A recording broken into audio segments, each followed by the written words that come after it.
Okay,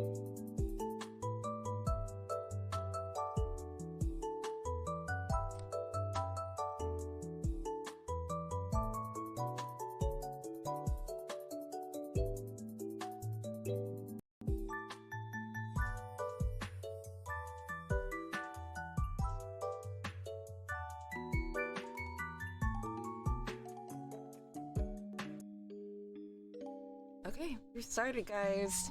Hello, hello.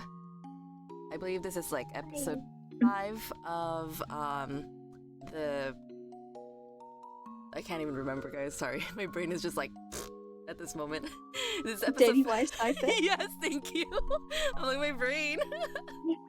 I'm like, what episode are we on? What series is this? Yes. Welcome to the 5th episode of the Daily Wise Cipher. This is Scarlett speaking, and we also have Moss and Ania with us. Also with us is Leona and Fui. Okay, I'm trying to like pull up the screen in the next one. Cool. Okay. We last left off on page 20, right? No, not 20. I'm trying to scroll. 29. 29, thank you. I think. Yeah. Okay. So we're gonna try something out, based on our last conversation. So basically, if we go off topic too much or too long, we have Moss gonna call us out and be like, let's go on a spin-off. So we're learning as we're going, guys. So we're sorry if we're having like long tangential points, because I think it's a good idea that maybe in the future we would revisit points that we've talked about. Just like, but we want to make sure that we're moving along with the chapter. So that being said, let's go ahead and get started on 29. Okay, I'm zoomed in. So we see that Ania is going out with her dad, and the first thing she said is, I want a silenced pistol. And I like the fact that that Endo went ahead and just like even drew out like what a silenced pistol is. That's hilarious to me, guys. Yeah, we completely forgot that he'd done that. It's just so funny to me. It's just like, why? Why? It's interesting because I feel like in the beginning maybe it was just trying to get people's attention, maybe. Okay, so yes, I want a silenced pistol. And then she hops away, and then Lloyd in the beginning is just like, yes, fine, if we see one on sale. So why did you circle that, Ania? I'd like to hear your point on that. Just so funny. I guess it's just in different versions it's kind of like he's agreeing with her on everything. Like here it's yes, fine, and in the Japanese version it's hi, and well, I might sound a bit too enthusiastic, and it's kind of like yes to like he has become a yes man, kind of. Yeah. Yes. So yeah, it's like he says stuff like, oh, I want a silenced pistol, hop hop. And Lloyd is like, yes, fine, if we see one on sale. And that is so funny to me. So in the, like you mentioned, in the Japanese version, he says hi. So it's like, kind of like, yes, right? Exact translation. And then this one's like, yes, fine. Yeah. I think, I feel like, I don't know why they changed it to yes, fine. That's like an interesting word choice. Because the thing is, it's like, okay, why did he say that? Because, or maybe also to ignore repetition. Just interesting. Oh my goodness, Rui. I'm just dealing with spam calls. Okay, just put your phone on like do not disturb. That's one way to silence them. Anyways, if we see one on sale, I thought this joke was so funny when this first came out. I was like, oh my god, like he's really out of touch. If we see one on sale. I laughed at it when I watched the anime. I think it was very well done there. Yes, the comedic timing was like really good, wasn't it? I was like, oh my god, this was so good. And then the out of touch of Lloyd to say that, it just made me really, really, really laugh. I was like, I just can't with that. Next, scrolling down, we have the key is espionage is appearing absolutely normal. I must become completely inconspicuous and utterly commonplace father. And then what did you write here? Moss? Elite? Yeah, so it's basically spinning off a point from the last episode where on page 27 we're discussing how like it's his job to get Anya into a school for the elite, and obviously he wants to go to a school for the elite and get Anya to that level, but he also wants to be seen as commonplace. So it's very much like he hasn't really fully decided how he wants to be seen yet. He wants to hide, but also do all these like extravagant things. Yes. That's just so funny because I feel like, yeah, like you said, it's just like, what the heck? First he said elite, now he wants to switch back to commonplace father. It's just really interesting why he went back and forth between that. And he had a really, really good point on that. And then switching over to Anya, you said absolutely normal. Why did you box that? I think it commonplace rather than something that is contrast to elite. It could also be like ordinary. Ordinary. So yes, it's kind of like this is the word for commonplace in the Japanese version. And I don't feel like commonplace is a word to be contrasted to with elite. It's just like I need to be normal, I need to be ordinary. I must not be seen out of place. Interesting. Okay. Things absolutely normal. And then you said commonplace here. I feel like I wonder why they said that. To me, it also confuses me as to why. Because, like, seeing the context that it should have been commonplace, I'm like, okay, are they talking about the marketplace? Is the commonplace? Is this an influence in word choices? Because I'm not familiar with it in terms of American English. Is that something that's normal in British by any chance, Moss? Like commonplace? I guess so. It's a fairly formal, like, phrase of like it. Like you would typically use like like slang, so you would just like use typical or normal. You would rarely use commonplace. Okay, interesting. Because I don't particularly hear commonplace as a word choice, I guess, in American English, or maybe I just don't, maybe for me, I just personally don't hear it as much. It's just very interesting to hear that word choice that's changed there. So, also, Leona commented in the chat, it's my dad's favorite. It's my dad's favorite line in the Spanish dub about the pistol on sale. That's actually really funny. I think my dad would laugh about that too. Fui also says my mom's too. She said that that's just a typical non-paying attention parent. That's really funny, yeah. So here we have Twilight in his Twilight stage, or Twilight focus because of his eyes. I always want to point out that his eyes, whenever it looks squarish, looks like Twilight is in mode right here. Got Twilight. Okay. Yeah. Then we have little Anya, the little comedic timing here. Anya being swept away by the crowd. Papa, save me. She must be so conspicuous. Must she be so conspicuous? This is so funny. So yeah, another example of Lloyd being either out of touch with being a person, normal human being. Children can easily get swept away. And I like that even a woman points out, she's like, come now, dearie. A little girl like you needs to hold your daddy's hand. And it's just so funny because they have this moment of just looking at each other. Oh, and I actually really like this context because I feel like in the later manga chapters, especially like chapter 111, I feel like Lloyd has gotten much closer to Anya, because here you can see that he's really like distant from her. He's very like basically cold, has no relationship with her. But here, little Anya and him are just like, they don't really have established a warm relationship, as you know, because he's very, very like, he's attaching too much of his spy onto her, and it's just very clear that their relationship is quite distant. And I feel like the discourse in a Spy Family fandom can talk more about, like, you know, how has Lloyd changed in terms of become more of a father to Anya. He's become very much more attached to her, I would say. So here, moving on, we have holding hands will impair my ability to react to an enemy attack, but I suppose there's no way around it. And Anya says, enemy attack? And it's just so funny because she's just reacting to everything. She runs away and she's looking everywhere and hides. It's so cute. What are you doing? Hiding.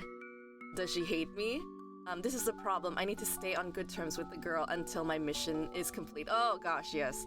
And I'm glad that he does say this, because it just goes to show that in the beginning, as cold as it is, Twilight/Lloyd was only perceiving, Anya in terms of this good terms until my mission is complete. So he really wasn't looking for a relationship. He doesn't care about having a relationship or bond with Anya in the beginning.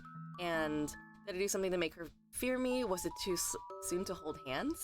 Very interesting. So I want to go back.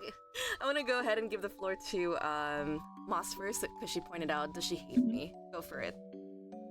Yeah, it's basically just like a statement on anxiety and stress. Yes. He is so naturally anxious all the time. Like, his first thought being, does she hate me, is kind of hilarious.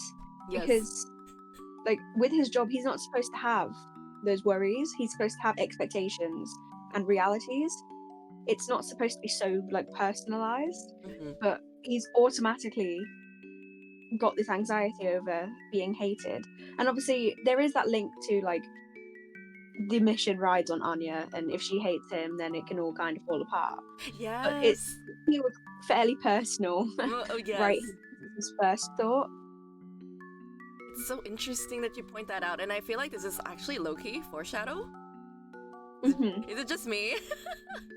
Who knew? Yeah. This is kind of like a foreshadow on Lloyd and his relationship with the Forgers as a whole too. Like, I think it sets the stage that he will be influenced by them.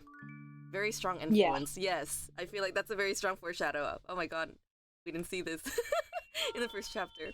And then, anything else to add, Moss, or shall we switch it over to Anya?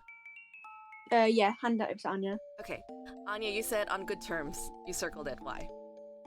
Yeah. I feel like here, because he wants to stay on good terms with Anya, he said yes to everything. He said when she said, "I want a silenced pistol," he said yes. But then when we think about later chapters, he's learning to say no, and he's not worried about this anymore. Like, to stay on good terms. Yes. So he had to say yes, something like that. So you can see, like, in the cruise arc, we see a different, a total opposite.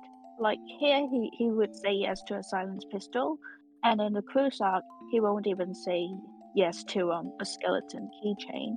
And then in the recent chapters, we can see him learning to say no to the child. Yeah. And that I think, like Moss said, I think he's less worried if she hates him, and he's getting more comfortable with his family. Yes, I like that you pointed that out. I think that is Great observation. Oh, thank you. I actually forgot about that. Oh my god, that was so brilliant. I didn't realize that. Like, you know, it's like, as you said, when let's see. Yes, when I'm trying to, sorry, my brain fog is so bad right now. He didn't care in the beginning, right? Like, he would say yes to everything. He's a yes man, just like you guys mentioned. And it's like, I see the development from Lloyd here to when he goes to the cruise arc. He starts saying no. He doesn't care about good terms anymore. He's just literally acting like a parent, like in the later series.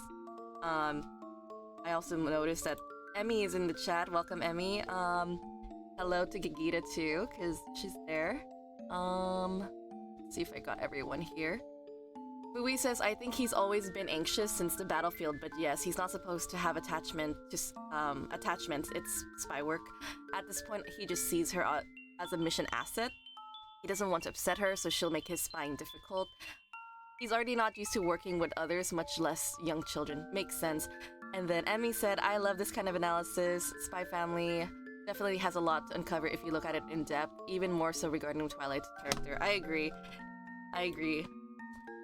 That's why we're having this revisitation, because I feel like there's so many things we missed in the first chapter alone, and this is exactly it. It's like showing how much development has happened. There was foreshadowed that we didn't even notice, and then I think basically with what Anya said, we had a moment of growth here of like how Lloyd used to be, like someone who cared about having a better relationship with Anya in order to make the mission go smoothly, and he's having a difficult time maneuvering and adjusting to it, because first and foremost, he's not comfortable working with other agents, let alone with a child, and he's out of touch with that. And Moss, you said the girl. Could I ask why, or did you already address this? So it has basically already been touched on. It was just basically the lack of possession, like lack of possessive pronouns or like personality. Like as we've already discussed, it's he sees Anya as an asset. He doesn't see her as anything but, like, he doesn't really even acknowledge the fact that she's a child here. Yes. It's just the girl, like you would just say the phone, the book. She's kind of just an object for him at the moment. But yeah, we've kind of touched upon that. Yes, I like that. And I like that you re-highlighted it too, because it's so important to talk about how the fact that she says he says the. And I really love that you highlighted that, because with saying the, it kind of feels like it's distancing itself from the word like my, your, etc. It's without meaning or without feeling too. And I love that you pointed that out. So that's awesome. So, moving on, if we have nothing else to add, we have, I need to understand the way this creature, oh my god, yes, thank you for underlining this too, Moss. I laughed so hard when he said this creature. Moss, go ahead.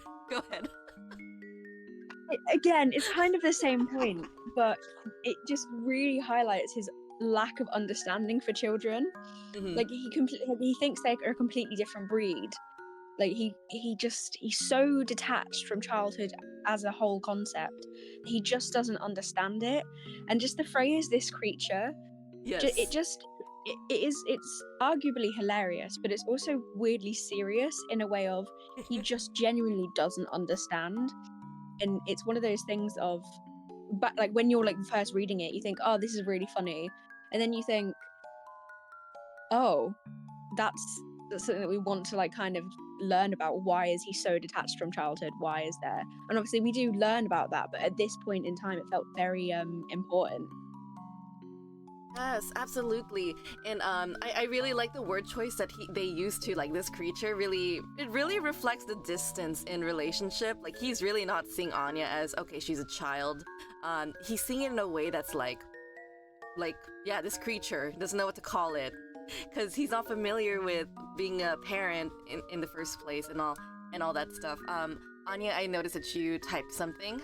What is it that you wanted to mention here?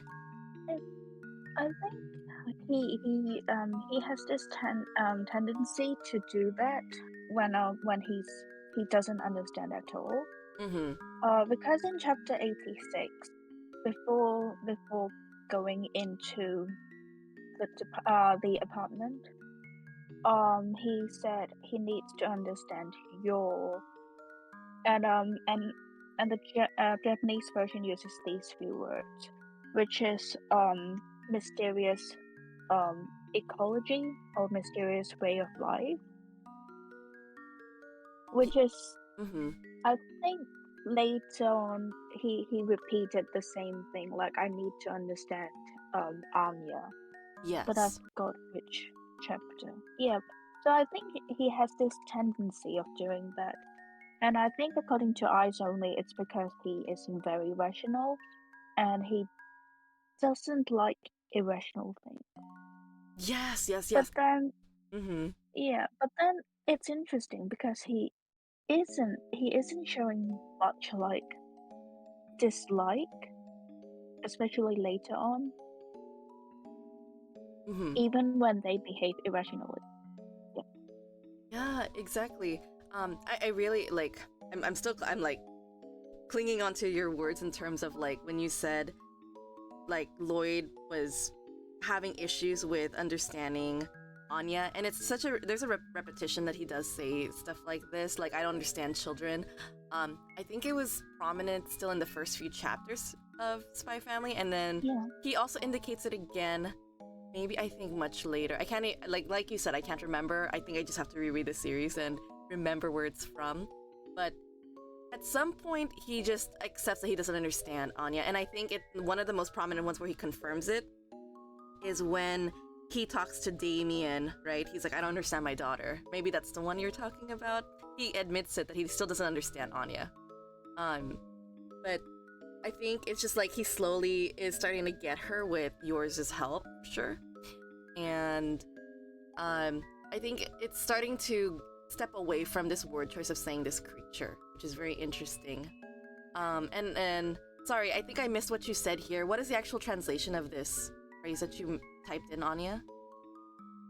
Um, um, Mysterious Oh, mysterious. ecology or mysterious. He uses the word ecology that can be translated into ecology or way of life. Huh, interesting. Way of life. These are. Because it Mhm. can be used both for animals and human beings. But like Becky has said, humans are also animals, so Oh, yeah, that's a good one. Yes, that ties into it really well. I like that you point that out. Because he's doing something. The word choice really show that he's very far removed from his relationship with Anya, which, of course, is mhm. justified because it's the first time they met and also attachment and stuff. But that's actually a really good point. I really like that word choice because even for me, I'm like ecology, interesting, really far off from there. Um, and I like the way that Lloyd was presented in the first chapter because we get to really see how his training has impacted him. Because I feel like this is Twilight unfiltered. You know, he's still in Mhm. Twilight. He's been probably kind of. Should I say no? No, no. I was gonna say he was like maybe he was suffocated with his identity as Robert before, but then I'm like no, no. He's been thinking more like Twilight when he was Robert too. He was really detached from Karen and everything. Pretty sure. Um, Yes. but here it just really shows or reflects like how distant he is in terms of being human. And using word choices like I'll use basic diplomacy. This is very high level word, a high level word to use around children, and it makes sense for him because of course he's an adult. But for Anya, it's like, what does basic diplomacy mean? Probably, and understanding other the party is the first step forward and step toward peace. It's very, I don't know how to say it.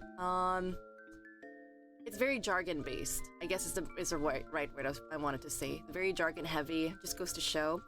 And I see Anya underlined understanding. Did you want to add on to that? I feel like understanding or the attempts to understand or communications is a big theme in this story. Mm-hmm. Um um I think for example we would see Twilight trying to understand the aliens in one of Endo's illustrations. Mm-hmm. And yeah, so I feel like this is of course understanding and misunderstanding is also yeah, so misunderstanding is also a big theme. So this is his go-to instead of killing people. Yes, I agree. Um, that is very important because like you mentioned, the I feel like quote unquote the art of being a spy is as getting as much intelligence as possible. And I like that you highlighted the word understanding is such a key and vital word because the goal of being with, or like an Operation Strix to begin with, is to intercept intelligence from Donovan Desmond, of course. And like you mentioned, it's the first step before they take any action, like in terms of violence or silencing a person, blah blah blah. first they need to understand the situation before they do anything. And I really like that you highlighted that. I'm gonna pause for a second and mention Gagita's comment. Gagita said, it should be noted that even if it is because of Endo's drawing, Twilight did seem more grumpy at the beginning of the work. This only decreased a lot after chapter 10 of the manga. Now he's just tired. Yes, I really like that that observation. We need more observations like these. This is amazing. Because I think like he's just like with what you said in chapter 103, he's learning to be more relaxed, you know? He's not always anxious as much anymore. He's learning to breathe. And he's just more tired. And I feel like that sets on him more. Yeah, like, I feel like what's so interesting about Lloyd, and I feel like we don't have enough moments to talk about or express it, but Lloyd is showing that he is feeling more trust, more safe around his family. He's acting more humane, gaining back his humanity in a sense. And like, this needs to be touched on, and I'm really excited to have more conversations on Lloyd and seeing how much he develops out of this version that we have of him, right? Like here, it's so obvious that it is Twilight that's showing, not Lloyd yet. He's not like completely established because Twilight doesn't feel the need to perform as Lloyd in front of Anya. He only acts as he only acts like Lloyd when there's someone else in the scene. So yeah, sorry, I have this really weird line. So it should be like this to show like, you know, it's more squarish, to show that it's Twilight there. So it's very interesting that, you know, it's kind of like he's still as Twilight, not ready to be Lloyd yet, especially around Anya. And this is interesting because technically Lloyd, well, when people talk about having a reveal, Anya already knows and she already sees it. And basically, in a way, Twilight is already revealed himself to Anya because he's not showing Lloyd in front of her right now. He's very, I'm in Twilight mode and talking to her and engaging with her as if I'm just like a spy talking to a colleague or something. Fui said to add to it, after setting up as a psychiatrist, Sylvia has added more side missions for him, so he has to split his attention between them, the hospital, and the forgers, so he's more tired and can relax more once he starts trusting them. Yes, I agree. That's actually a really good point. And then we're gonna go and jump back into this one. We have Anya realizing like, wow, world peace to take place, it's through understanding me. And I feel like that's so interesting, and I want to go off on Anya's tangent in terms of how understanding is so important in this series because it does affect the current chapters, especially with Melinda when she visits Lloyd in the hospital. So yeah, going to the next part, Anya says, makes world peace. Understanding me makes world peace. That's actually a really good point. Put it down very simplistic. Moss, what did you wanted to say about that?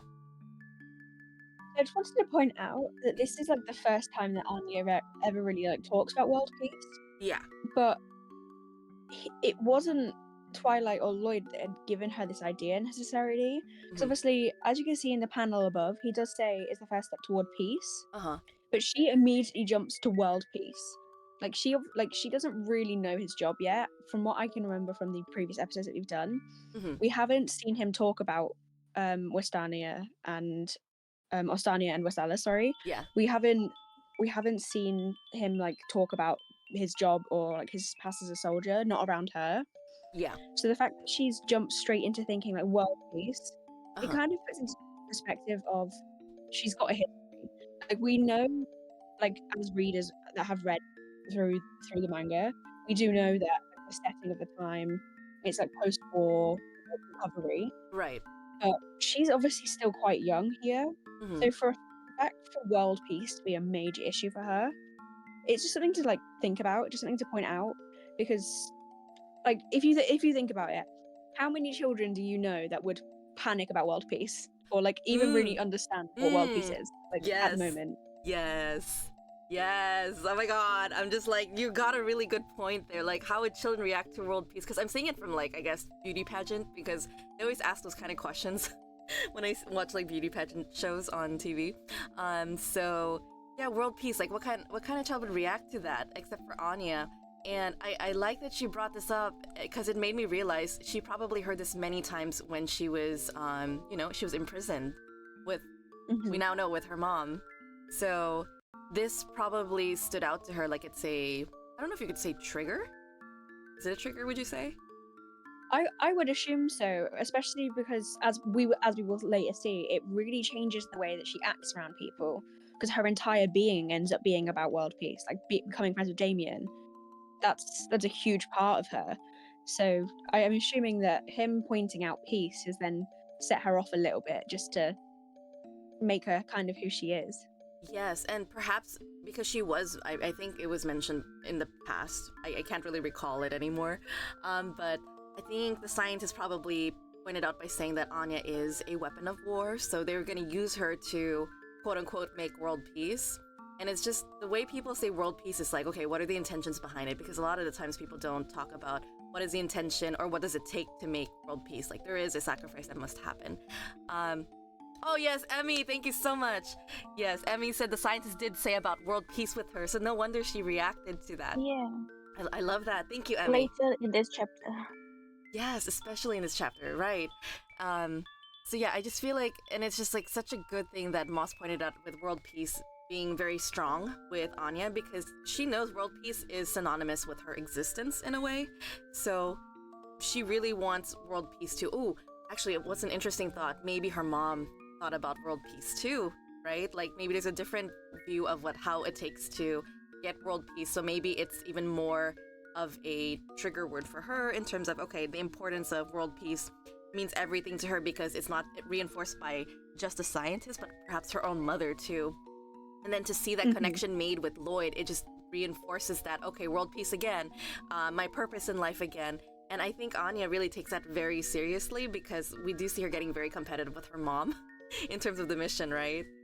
So it's really interesting to see like how much the word world peace actually means more than what it should have been in the first chapter. So revisiting this chapter is just really interesting to see, oh, the word world peace is actually super important as we go through with the chapters. Oh my god. Anyways, I like how Ania just says the first thing she says to make world peace is through understanding her is something she likes. I like peanuts and I hate carrots. I think this is so innocent and so cute because she does so by showing like, okay, for us to get along, first you have to know what I like. I like peanuts, so if you want me to be happy, give me peanuts. And then she's like, I hate carrots, I don't want to eat them, don't give them to me. And then Lloyd is just so confused, he's like, okay. And it's just interesting because right now I think I scrolled back up to show that, you know, Lloyd didn't say anything. The last thing he said was, what are you doing? And she said, hiding. And then from that point on, he doesn't say anything. And then Ania just looks up at him, suddenly says, I like peanuts. And the thing is, if you put this into a real life situation, because I've worked with kids, they do act like this. They would say something so random out of the blue that it's just so normal. Like I can tell you from experience, like whenever I like talk to children, especially in my last job when I was working as a paraprofessional, a child would come up to me and say, hi, I like chocolate. And I'm like, where did this conversation come from? It came out of nowhere. It's actually quite more normal than you think. And I really like this. It's just really funny to me that it just came out of the blue. Whereas for Twilight, I'm just surprised he didn't pick up on this. And I feel like there's another thing that Twilight doesn't pick up. It's the fact that she says we. And, you know, it's a French word. We as in yes. And, Lloyd just, and I feel like the manga did not capture that. It was only portrayed in the anime where we hear her actually say, like, the French we sound. Or the word, sorry, I'm stuttering over my words. She says we in French in the Japanese anime, but not in the manga. That's what I'm trying to say. And again, he just lets it go over his head. Go ahead. I think she did say we in the manga, but it is not. I could be understanding it wrong, but it seems to be also quite a common thing to say in Japanese too. Of course, I could be wrong. So that's where we pointed here on page 27 because I scrolled up. She says clear in the English dub, or the English, not the English dub, sorry. In the English translation for the manga, she says clear. Like, okay, is that clear? And she says clear. And I feel like we miss out on the fact that she actually says French. She says we in the Japanese dub. if we were to watch it in the English dub, I think she says something else. I don't know if any of you guys have watched English dub version of Spy Family. I don't know what Anya says because I haven't watched it myself. So maybe I think she she just says yes. She says yes? I think so. Interesting. And then Emmy was saying that the Brazilian Portuguese has it like okay. She says okay. So there is a lot of variations of, I think, the translators taking their, like, again, sometimes the translators make their own choices, like what's best to represent this. And I feel like the fact that we don't see the word we, I just feel like it's such a missed opportunity because that hints at classical language if they kept it, you know? So it's really interesting. So yeah, going back to where we left off. Yeah. So it's just like, again, the whole thing about saying things so randomly for children is actually quite normal. So it's easy for children to get away with acting strange, you know, because adults will be like, okay, they're just not filtered. Children don't know how to filter things yet. It's okay, that's normal in a very strange, normal way. Just like here, Lloyd reacted saying, okay. That was exactly my reaction when a kid just comes up to me saying this stuff randomly out of the blue. I'm just like, oh yeah, okay. It's just like easy to kind of shrug it off, but you don't want to say it in a way that, you know, like what they're saying is not worthy or like worth listening to. So I try to make an effort to at least have a conversation. Here, Lloyd uses phrases that are just like, okay, like he doesn't want to continue the conversation. It's very obvious that he's using like closed word languages, maybe if that word makes sense, that he doesn't want to pursue a conversation with her. And here should have been the light bulb moment for Lloyd, who should have acted and said, okay, why did this conversation come up? He should have like investigated more. He just, again, everything with Anya, he kind of just brushes off, just like with the silence pistol. Just goes to show there was something there, Lloyd, Twilight. There was something there that you missed out and you didn't question it when you should have. But anyways, moving on to page 31, if there's nothing else to add, we have, I don't know if this is a translation error here, a baconry. I love bacon. Oh, she did. Yeah, you're right. Baconry. Okay, I see what you're saying. It was said intentionally because she said bacon. Baconry. That's a bakery. They do not sell bacon. And then this is just so funny to me.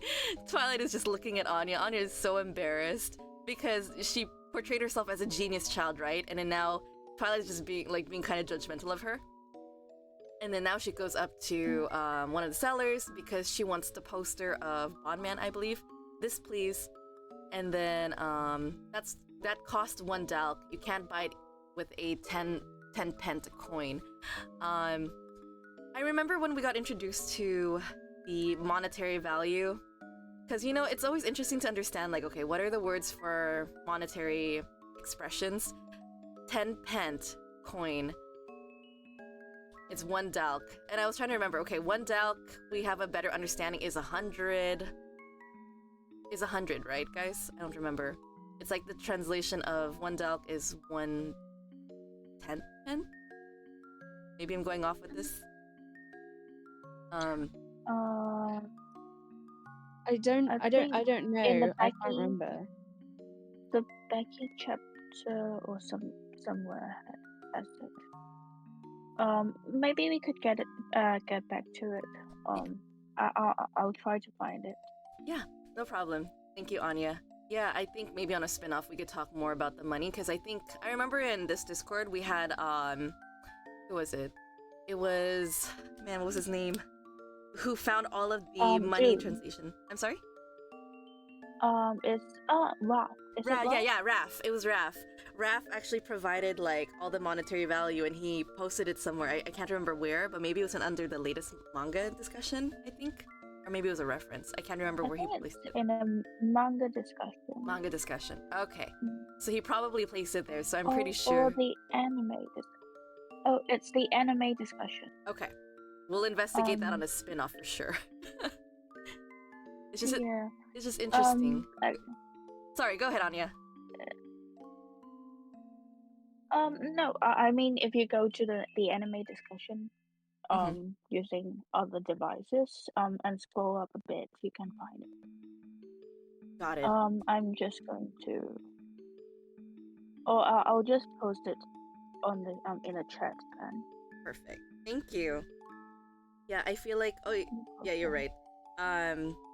It wasn't even that far. Oh yeah, you're right. He addressed this earlier in January, where he got really he was sharing that he found out the different monetary values in episode 33 from the cruise ship arc, and he actually found most of the bills in just one picture alone. That's so funny. Yeah, you're right. That's so funny. Okay. I think it would be interesting to investigate the money or monetary value later, because it just really reflects how Endo really thought about everything, and I feel like that's something to point out, because I think it's really important to point out that Endo really is someone who mentions things because there's a purpose and reason to mention them. He doesn't mention things because it's not important. That's kind of something I learned about him, and that just reflects in just small things like the monetary value, side characters that we're going to investigate later, and all that stuff. It's just a reflection of what kind of researcher or mangaka is Tatsuya Endo-san, basically. And I like that we do investigate this by just, through very small details like tenpent. But anyways, we have Twilight saying, "Is the girl actually stupid? Was the crossword a fluke? There might still be enough time to exchange her for a different child." And that's really like, oh my gosh, that was actually kind of dark, kind of messed up too.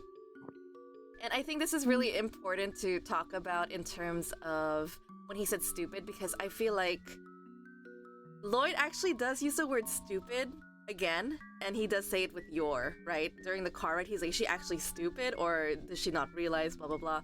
So it's really interesting that, Twilight in a way kind of gives off this judgmental, very quick to judge kind of vibe.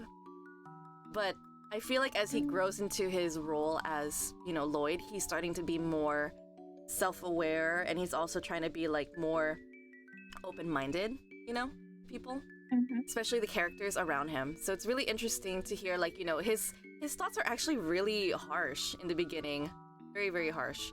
Like, is the girl actually stupid? There might still be enough time to exchange for a different child. But then again, even though his words sound really like sharp and cold, he's actually just trying to be blunt, and he's always been such a blunt person for it.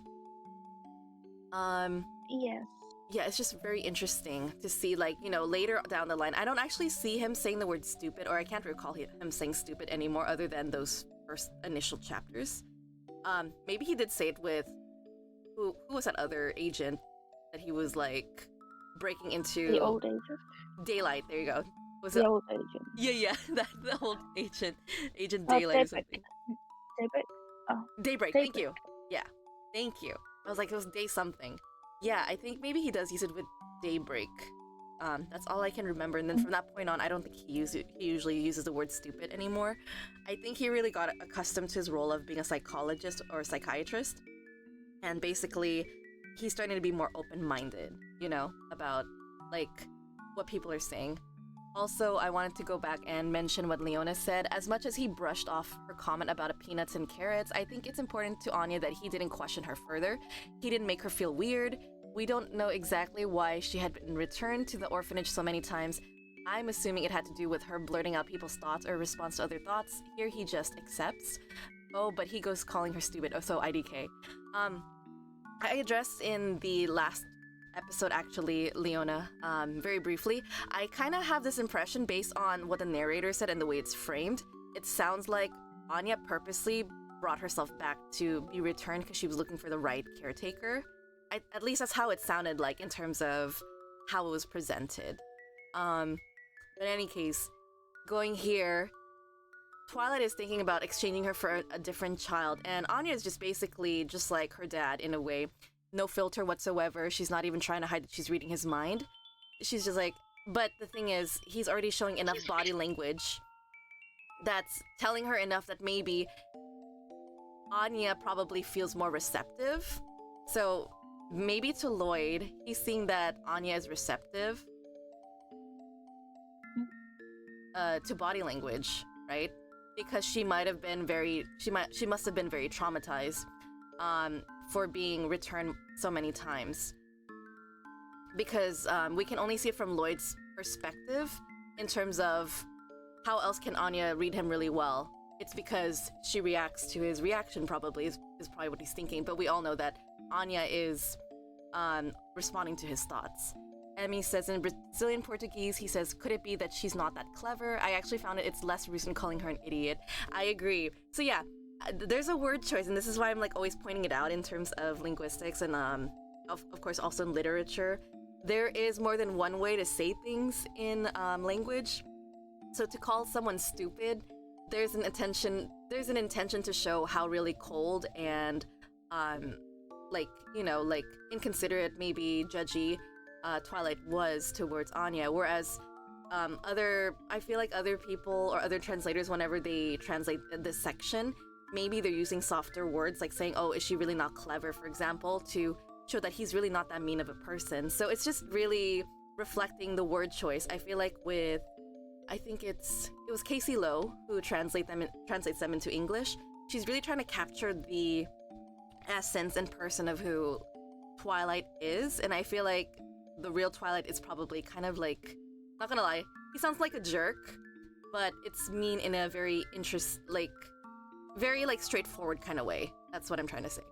Gita says he's using him as a spy judgment as he's never interacted with children, so he didn't know how unwelcome children could be. It could be that previous families find the aspect of Anya a bit annoying. Twilight at that point was just still learning. That's very true, yes. Other children must have been annoyed of Anya, you know, like that's why she's probably by herself when we first see her at the orphanage. She's kind of like to herself, keeps to herself. Maybe she probably has issues trying to reach out to people her age group probably as well, because after all, she did grow up in a lab, and we don't know how long she's also been in that orphanage. Like, going back to what Moss had highlighted in the past, she said institution to institution. The narrator said institution to institution, and Moss and I debated on the word institution, like, was she sent to multiple orphanages? Like, it wasn't the same one every time, or she was given to a different location.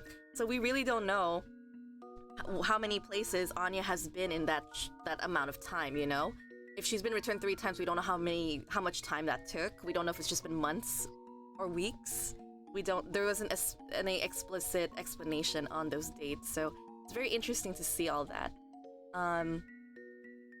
And then Irvia and Argentina also said, Irvia Argentina also translated like this. Could it be that she's not that intelligent? So again, they softened the word instead of saying stupid, you know?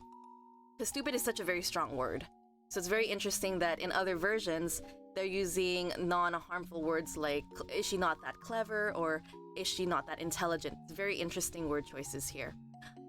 So moving on, we have Anya crying, no, don't get rid of me, and she's like sobbing, and there's whispers going on. I like, this is just so funny, because I think Anya does this without intention, but the way to get Anya to control Lloyd is affecting his image. And I feel like this is very important, because she does this more than once.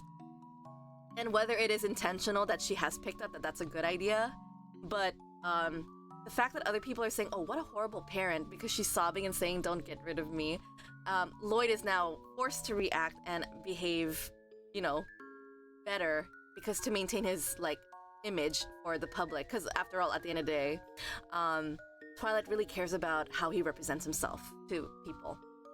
So moving on here, Twilight's saying, what's wrong with you now? And it's just so interesting. He adds the word now, because in this context, it can be used as to.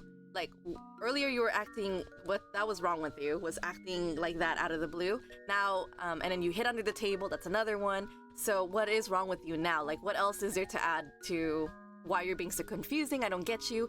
Please stop drawing attention. And again, it's just like, Lloyd is really desperate. I shouldn't say Lloyd, because right now he's Twilight. Twilight is very desperate for Anya to understand him and not to blow his cover so easily. And this one made me laugh, because I love that they were going based off of, again, perceiving Anya as just a product, right? So she said the keyword, I'm a good value, not I'm a good child. So the fact that she didn't say child just goes to show that she's kind of going off on the tangent of Twilight seeing her as just a product, nothing more. So it's just really humorous, but also sad just seeing her reaction here. Fui also adds, people do this normally. I watch my nieces, they judge when the youngest throws a tantrum. Yes. And it's very interesting that kids just do this out of the blue. And of course, Twilight utilizing the knowledge that he already gained from Ania, he says, I'll buy you these peanuts if you stop crying. And it's very nonchalant, peanuts! And then now she says, Papa, I'm tired, I can't walk. What? It's just really funny to see this transition here, because, I'm trying to remember. I'm intrigued here. We don't see, a cutscene. And that's something I want to point out, is because I'm noticing here, Twilight is carrying a baggie, like he bought the stuff, and the anime actually shows how the baggie was formed or how he collected it, but in the manga, notice that there's this jump between the scene where he's not carrying a bag, but now he is in this small panel. It just goes to show, like, it's very quick. Like, they just added something out of the blue, and I'm really glad, because the anime tends to tie things that are discrepancies in the manga and makes a very good flow of it. Like, there's been a couple times where the anime does have its own like it takes creative liberties. That's the word I was looking for. And it's just very nice that they're just tying in everything together so it has a good flow, and then we're not questioning like, oh, where did that come from? That was like a time skip. So yeah, that was something I wanted to point out. And also something to comment in terms of Tatsuya Endo's like writing. I feel like he's more attentive in terms of that, because he had a tendency to time skip sometimes. Not huge, but sometimes he just glosses over some things, so I'm glad that the anime catches it. And it makes sense, because now we see that he has a brown bag, and Anya's saying that she can't walk, so it's just interesting to see, like, the reason why I'm saying this is because we have this moment where she's crying, so he buys her a bag of peanuts, or like, and then in this scene, suddenly she's tired, so it kind of gives me the impression that the fact that she got emotional, she got tired very quickly. That's kind of the impression I got here, without knowing that it's actually a time skip, that she probably walked a while, and then she complained and said, I can't walk anymore, I'm too tired. Then we get to this brilliant scene. I love this one. It's not working. I just don't understand, because Anya is just acting too abnormal, probably, in Lloyd's justification. Sorry, not Lloyd. Twilight's justification. She's too abnormal for him to predict, and he can't read her. Because we all know that Twilight likes to have control of the situation. That's why he has so many choices going through his head. So it's really interesting to see that. We have, I need a way to decipher this nonsensical behavior. I need a manual. And I think it's so funny. He does go to the library. The library is his research center, his Google, per se. So it's really cute that we have this one scene here. And from this point on, we hear the word library, and I think Yor mentions it too. She's like, and also, there was also a small scene where Anya goes back to the library to volunteer for Eden Academy, right? Like, one of her assignments was to volunteer. So we don't see the building library, but we only mention it. So I actually forgot how it used to look like. Like, this is actually how it looks like. Oh my god, I forgot how it looked like back then. Leona even said, LOL, even his hat is falling off. Yes, I love this. Even the visual is so nice, because you get to see, like, you know, he's intentionally, like, losing his marbles, basically. And Fui says, poor Twilight, he doesn't remember children are random AF. Yes, I agree. Like, children are very, very random. He's so, like, you know, like, he's definitely traumatized. He's so used to being a spy. He's completely forgotten how to act like a child. I think what's interesting, too, is that later down we get to see that Lloyd does regain some part of humanity about being a child again through Anya, and it's because Anya got kidnapped, right? Like, he actually remembers something about being a child, because up to this point we kind of realize and learn that Twilight doesn't want to talk about his memory of being a child. That's why he doesn't like hearing children cry, right? So I feel like it's kind of a traumatic touch to him, or a trigger in a sense, to recall a memory where, you know, when he felt helpless himself whenever he hears children cry. Also, yeah, Moss, you pointed something here. What did you want to say? look at the way he's holding her. Yes. Obviously, the rest of the image is cut off by the border. Yeah. But it is basically how he's holding the bag of food as well. Yes. So, once again, it's coming to fruition where he's kind of treating her as an object. Like, I don't know about you, where the last time you picked up a child was, especially as someone as young as Anya. Yeah. But usually, there's a bit more protection. You're holding them in a different way. Yes. You're trying to hold them closer. You're a bit more protective, whereas he's just carrying her like she's the bag of groceries. Yeah. Oh my God. Yes. I'm so glad you pointed that out. Yeah. And then even Fui said Anya equals a sack of rice. Yeah. Yes. Exactly. I love that you pointed that out. Because there's actually, I've been watching a lot of parent videos. I don't know why. That's been my For You page on YouTube lately about dads and how they raise kids. Some dads do this for their child, and it's kind of questionable. I kind of find it that it's kind of lines up with that as in a humorous standpoint, but at the same time, it's concerning too, because I would imagine if you were to hold your child protectively, I don't know how you would do it. Would he put his arm around her waist while he's holding her up and making sure she's secured? Because in that sense, if his arm was around her waist, it's more of a protection, like a seatbelt, to prevent her from falling or anything. But here he's just balancing her like Fui said, she's like a sack of rice. He's just holding her just to make sure that she's there, and she's leaning into him, and he has so much trust that she's not gonna fall. And this is very important because we learn in the anime, especially during the cruise arc, Anya actually moves a lot in her sleep, right? She rolls off the bed.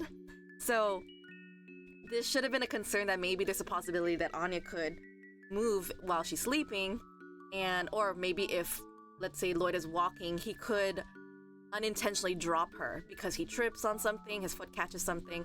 It happens to a lot of adults. It's very quite common. We drag our feet a lot sometimes. So to have this much confidence and not hold her like that, it is kind of a safety concern here, and I really love that you pointed that out, Moss. Emmy even says you can see the difference later in a chapter or episode 1 on how he changes his hold after she's kidnapped. The anime even highlights his hold. Thank you, Emmy. Yes, that's so true. I like that. And then we have a comparison to see as we get there. So, moving forward, we have books and essays about... Oh, sorry. Go ahead. I forgot to put the floor back to you. Oh, it's fine. I'm just thinking it also shows it's Anya who's clinging onto Twilight. Oh yeah. Twilight, because Twilight, you see, Twilight still thinks he can get another child. Right. So, I think this is a position that reflects the position they're both in. Mm-hmm. Anya's the one who's clinging on to Twilight. Yes. While Twilight is still in doubt. Yes. Oh my God, yes. And of course, the way that Anya holds him, just the way that she's clinging on to him, she already decided that this is gonna be her parent, Because I feel like this is a gesture that we know is very loud in chapter 111. The way that Anya holds her mother from her dream. It just goes to show Anya chose that, okay, this is the person I'm gonna deem as my protector, my comforter, This is gonna be my guardian from this point forward. And kind of adding on to what we talked about before, the way that the narrator states that Anya has been returned 3 times, or she's been in the orphanage multiple times, and that should have been a very strong negative influence on Anya in terms of insecurity, being more keeping to herself if the parents really deemed her as something was wrong with her. But I think it's the other way around, in which Anya purposely became a troubled child because she wants to make sure she gets parents who are actually able to protect themselves. She wants strong parents, not only to protect themselves, but also her too. And I think that comes down from maybe her mom and also her comfort show, which is Bondman, in a sense. So the fact that she's already putting her hands on Twilight's suit, she's made that decision. Okay, I want to cling on to this person. This is the person I want to stick with. Fui also adds, he still sometimes holds her as a sack of rice when he picks her up, but he's gotten better at holding her. Picking her up as a sack of rice under the arms. Oh, yeah. Interesting. Okay. So, moving on, we have books and essays about child rearing. Just a moment, please. I'll take everything you have. So, very interesting, yes. This is very off-putting, and I'm really glad you've underlined this, Moss. Would you like to go into more detail on this? So obviously everything is a big word, right? Mm-hmm. Like it's like fairly powerful in its own little way. Yes. The fact that he wants anything and everything, it just shows how completely out of depth he is at the moment. And obviously, like, that's a big change from when earlier we were hearing that he's like the best spy, or however it was phrased. Right. It's yeah, it's just a very big change to see, honestly, like a little bit of a vulnerability for him. Like there's something that he doesn't know, and that's not something that we were kind of taught to see in the first couple of pages. But now we're kind of understanding that actually it's not just the fact that he's got a complete like disconnect, he just doesn't know anything about children. Yes. Oh, that's actually really cool that you see it that way. And I like that you point that out, that maybe that it's like he wants everything, and that is powerful. I agree with you. Because I took this differently from you, and I love that you have this different lens and seeing it in your perception, that we get to see more about how Twilight thinks. Like, he knows absolutely nothing about child rearing, has no idea about children, so he wants everything about it to understand how children think, because he has no experience in that department. And I like that you mentioned that. For me, when I read I'll take everything you have, that is abnormal. And I have to stress this, because what a person to rent out every book on a topic all in one go is simply kind of crazy, I guess you could say. Because I would say if I was a parent and I was being introduced to child rearing, I would probably get a book, like maybe 2 or 3 books.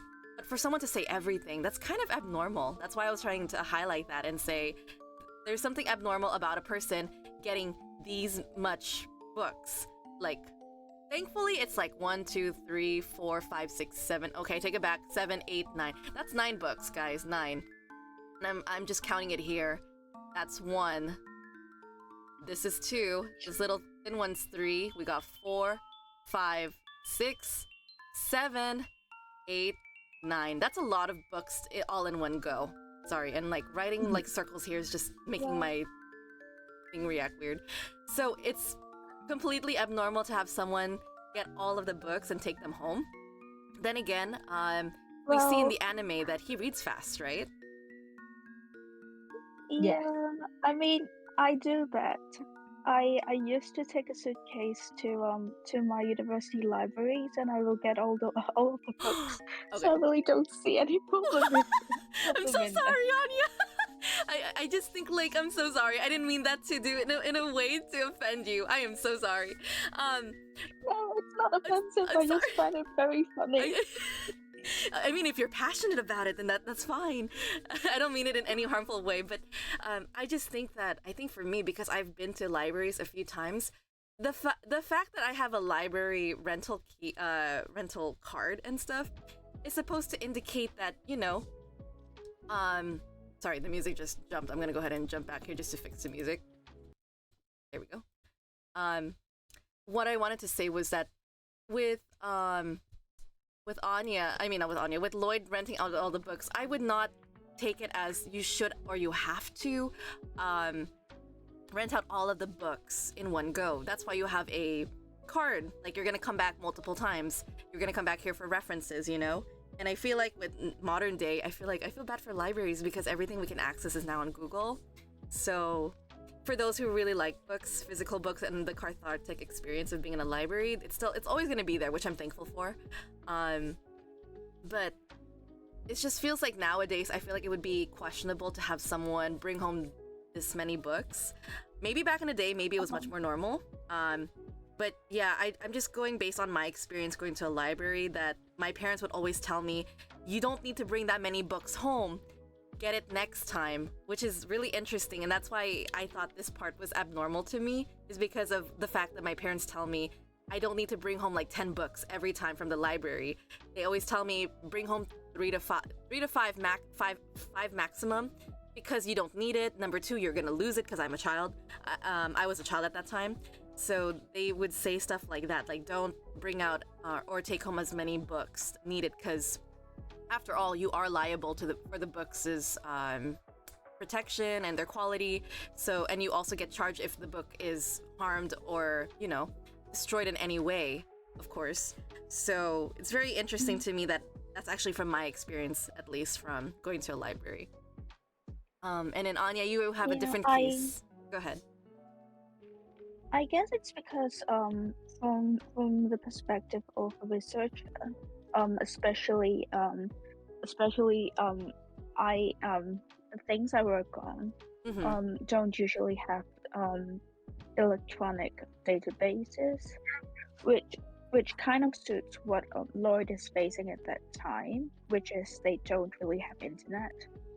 So it's common for at least me and my colleagues to bring a lot of books back home. That makes sense. Yeah. I guess it's also because if we have the luxury of those databases that we can have access to online. That's why we might not need as many physical books. But at that time, I can see why Lloyd would do that, because I would just and if you read fast enough, I think it's doable. Yeah, it makes sense. But I can see why you say it's abnormal to get everything, but this is also what I would do, so No, it's I can't really blame Lloyd. No, it's okay. It's fine. We have different experiences, and I apologize again, because like for me, it's just... No, it's fine. To me, it's my abnormal, but to you, it's your normal, and that's not in any way we're gonna have a debate on, because I mean, it's gonna invalidate someone's experience, and I don't want to offend anyone or either of us. I just feel like it makes sense because for you, like you mentioned, maybe your school probably doesn't have the electronic resource to have it, so maybe this is how it was done back in the day too, which is something I will not disregard. But it's also interesting too because I do want to touch on what Leona said here. I feel like this alone puts Operation Strix in danger, especially with paper records being the norm for the series. Yes, I agree. And I feel like that's why Lloyd probably does this all in one go. Mainly because he doesn't want to leave like even paper trails for Lloyd Forger, that he comes here multiple times. Maybe to him that's also a danger for spies, you know, to leave paper trails of like what knowledge is he getting access to. So he just does it all in one go. But again, this is another way of showing that it is kind of strange as well. That he is picking up 9 books all in one go and he's bringing it home too. So the fact that he's already carrying Ania and he's carrying a bag of groceries and then now he's carrying 9 books, like that's a lot of like weight, you know, like your arms will feel tired. I'm pretty sure Lloyd's kind of used to it at that point, but that is heavy. That's a lot of stuff to take home, and that also adds into why I believe in my abnormal perception of it is that, you know, it's just extra stuff to carry. He has a lot of things in his hands, you know, and we don't get to see that transition of him. I think we do see it in the anime. The anime shows Lloyd is struggling bringing everything home, but here we don't see it. It's just another time skip again, like this, like from page, we're gonna use Canva reference here, but page 32 to 33 in the Canva page, we see that Lloyd time skips from the books to taking it home. We don't see that struggle, but the anime does, which I'm grateful for that they cover. So here, I think I want to read what Fui said.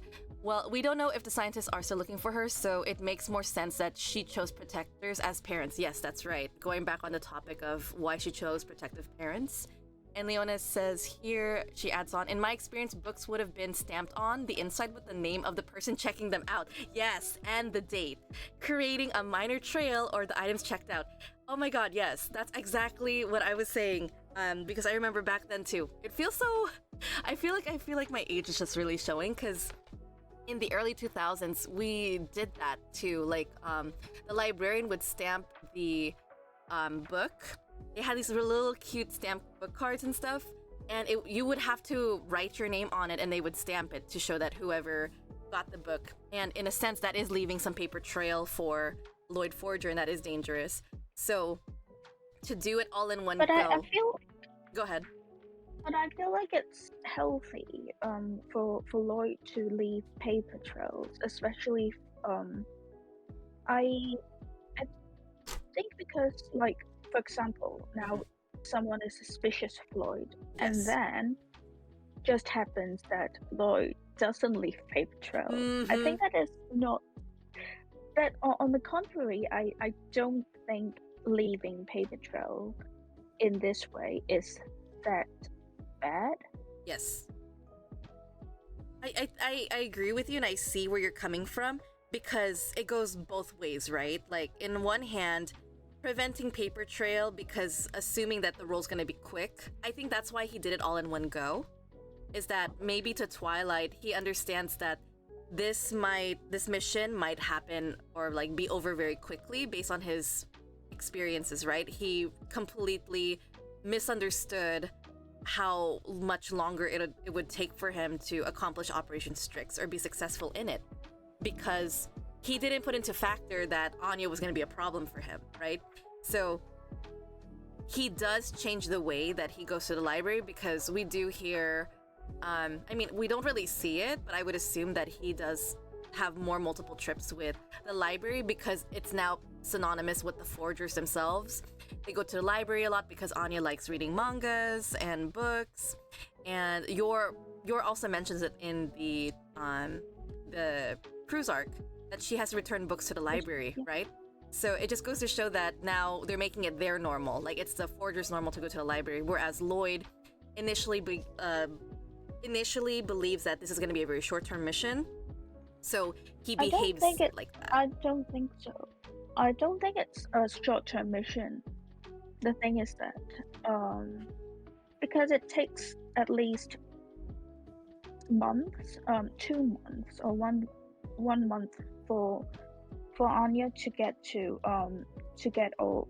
I think the handler has set a target for them, but it's in months. So I don't think it's really a short-term mission, to be honest, because that is just how he'll get to Jonathan, and he hasn't even got to Jonathan yet. Yes. I think, Sylvia did mention that it is in months. I agree with you. And I remember Twilight did discuss with Sylvia initially. He said, oh, it's easy to get all 8 Stellas. Was it 6 Stellas, right? Not 8? To get all 6. 8. Oh, it's 8. It is 8. Okay. 8. He was dividing ideas with Sylvia and saying like how quick it would be possible for him to get 8 Stellas within the next several months. Like, he was really thinking that Anya could really go above and beyond and do it in months. And I feel like after he got to really know her, he realized this is going to be much longer than he thought it would be. And then, of course, meeting Donovan himself during one of the parent conferences, he realizes that the mission's going to be actually much longer than the initial conversation with Sylvia, probably. That's my assumption of it. So I feel like, in a sense, also, something to point out, why I think that this is kind of acceptable behavior in terms of spies, is because in this first chapter, remember, they both Lloyd and Anya relocate because of what happened. Like, Anya got kidnapped, so they moved to a different part of Berlin, I believe. So they don't visit this same library anymore, I think, is what I wanted to say. I totally forgot. Like, oh my god, my brain. I don't think this is the same library they go to in the future, because of what happened in this chapter alone. Hence, they mentioned the library, but we don't really see the building of it in the new area that they have relocated to, is what I want to point out. So I wanted to read from... Sorry, I'm just going to say the last thing. I don't think he argued with Sylvia. I think he's lying and he's trying to save face in front of Sylvia. I think I know which chapter you're talking about. You're probably talking about one of the short missions, but I don't think he believes it's a short-term mission, even there. But we could talk about it later.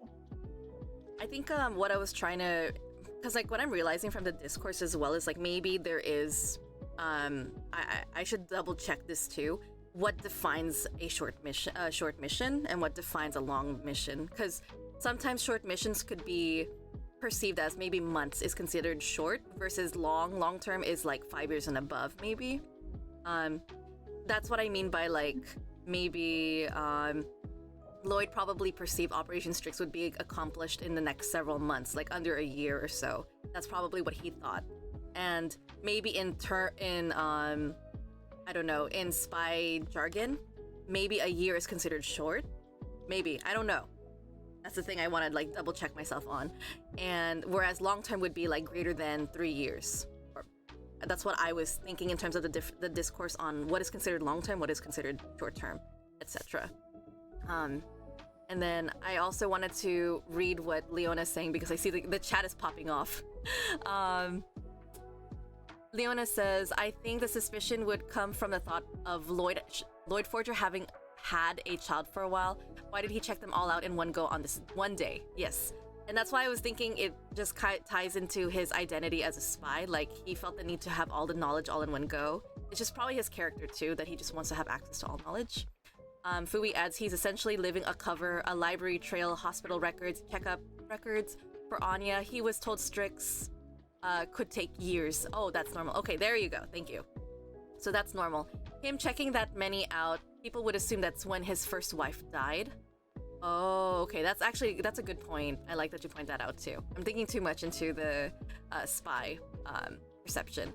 And then that's a fair point. And then Fui says, because according to the story, that's when he became a single father. That many books he'd be panicking. And it does fall into his whole story of like, you know, I'm a single dad. My wife died at childbirth, so I'm trying to figure out things. And in a sense, it kind of is interesting that he is acting like this now, much later in life after quote-unquote his wife died. Fluff adds, admittedly, he's made a pretty good progress in Strix so far. It's been years of reading for us, but it's just a semester. He's speaking on a confidential level with his target's wife. I feel like that's moving quicker than Wise's predictions. Yes. Good point, Wise. Wise. Good point, Fluff. Sorry. You are wise, though, yes. Glad to have you here, Fluff. Okay. What up, gang? Alright, so going on to the next page, so we have that time skip that he has arrived home, took Ania home, and we have here the foundation of child rearing is trust. Okay, Moss, what did you want to add to this? So I just thought that it's quite like imperative that they're basically telling you everything about the manga itself. Yes. Obviously, trust is a huge part of like the story that's gonna come up. It's very much foreshadowing it all. Ooh. It's him learning how important trust is supposed to be, because obviously he has to get Anya to trust him, but he also has no trust for anything really. He's so he's so high strung about everything that I just thought it was a funny thing, just the fact that they're so obvious about what they want out of the story so early on. Yes, and oh my gosh, I have to talk about that because again, there's something brilliant about the way Endo does this. The visual timing and the dialogue timing. When we talk about trust, Twilight is awake, Anya's asleep. Look at this trust right here. This dichotomy. Oh my god, the visual. I don't know how Endo does it, but this, I don't know what to call this too. It's like reinforcing the dialogue. It's like good timing. I can't even figure out the right word I was looking for. If anyone knows what I'm talking about, please tell me.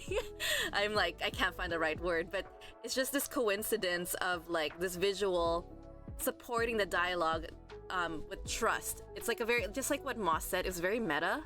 And I feel like it is very meta of indicating what is spy family. It is coming from trust being a very strong theme across all the characters and the story itself as we keep going.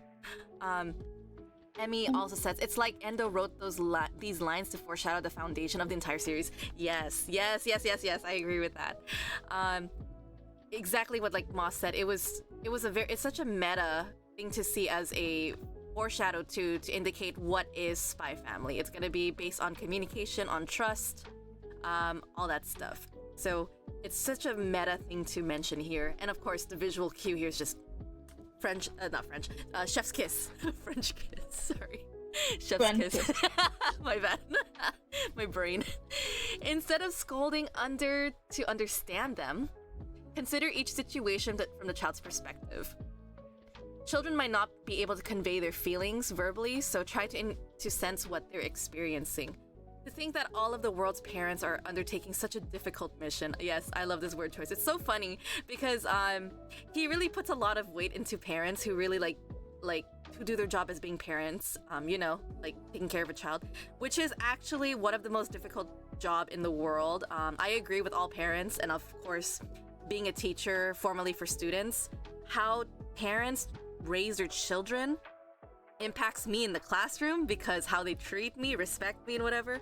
It really comes down back to the parents, to make sure that the way that they behave is acceptable in society terms, and of course being kind to everyone when they're together.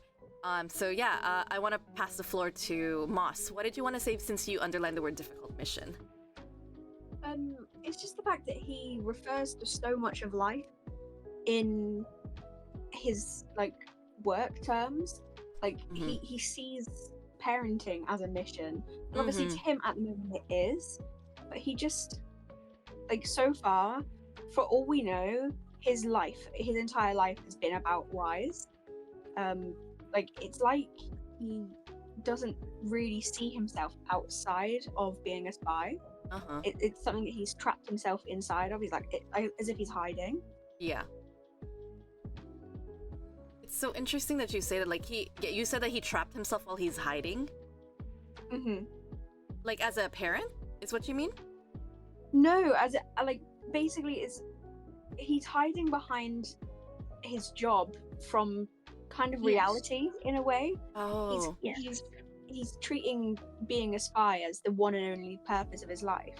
Right. And that's how he sees the world. He sees it through the lens of a spy rather than the lens of a person. Oh, I see. That's actually that's a very good point. He's hiding behind it. That's very smart of you to point that out. I never took it that way, actually. That's why I'm so surprised. I'm like, huh, interesting. And then Ania, you said something about no interrogations then? Yeah, that is in the same vein of what Moss has just said, because he's using something that is very related to his own job, and he uses his own job to interpret everything. That is interesting because I just posted a link here. It's about the language of espionage. Thank you. Sometimes the Japanese version, I think Endo would use terms of espionage. Yes. But obviously not here. But it's so it I think Endo must have seen this kind of list. So I think it's deliberate that he uses something like interrogation of mission when he's talking about child rearing, because No, I see just what like you're Moss saying. has said. Yes, he's hiding behind his job. Okay, now I understand what you guys were saying. I am so sorry, Moss. My brain is hiding behind his job. I don't understand. I'm so sorry. My brain is trying to understand.